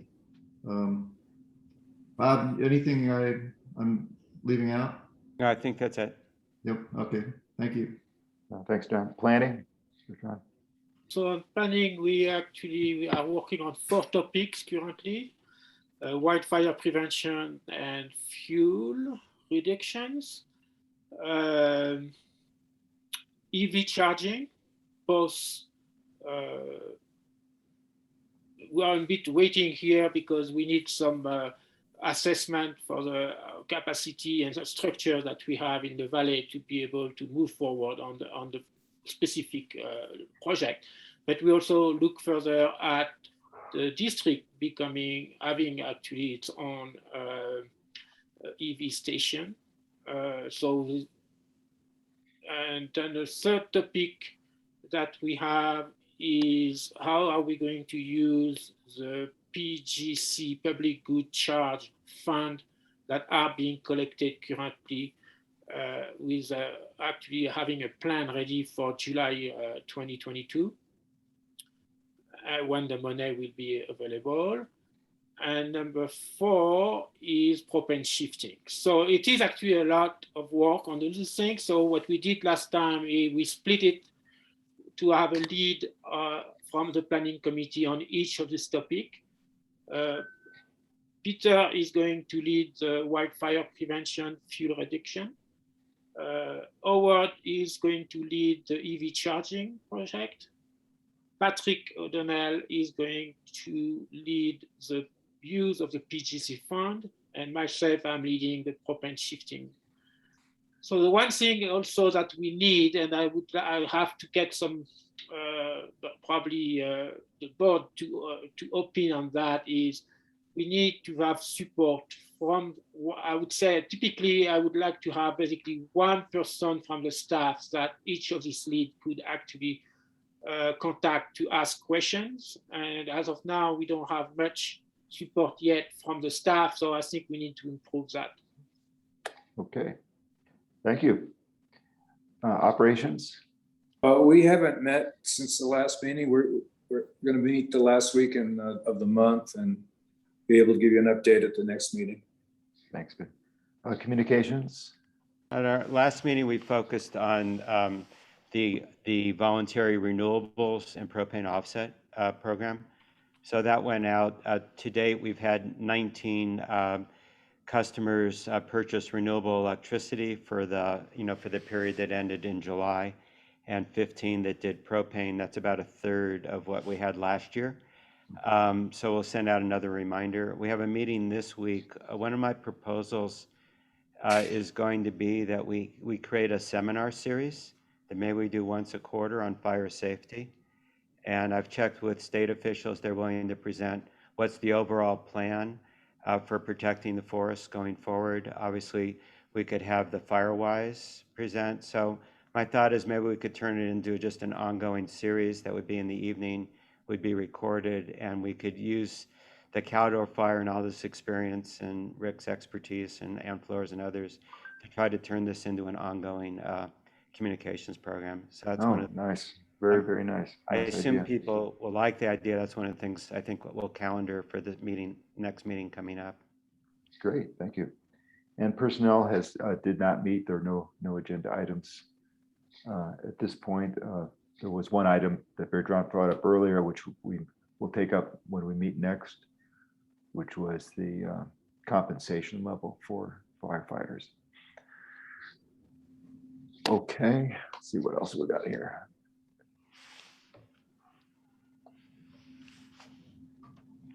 Temporary advisory committee reports.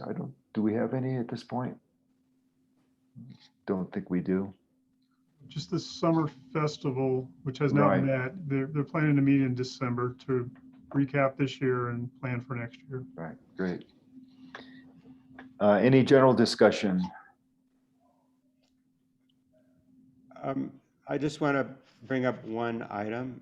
As I mentioned to several of you, the state every other year holds a a seminar, an invitation only thing on the future of transportation.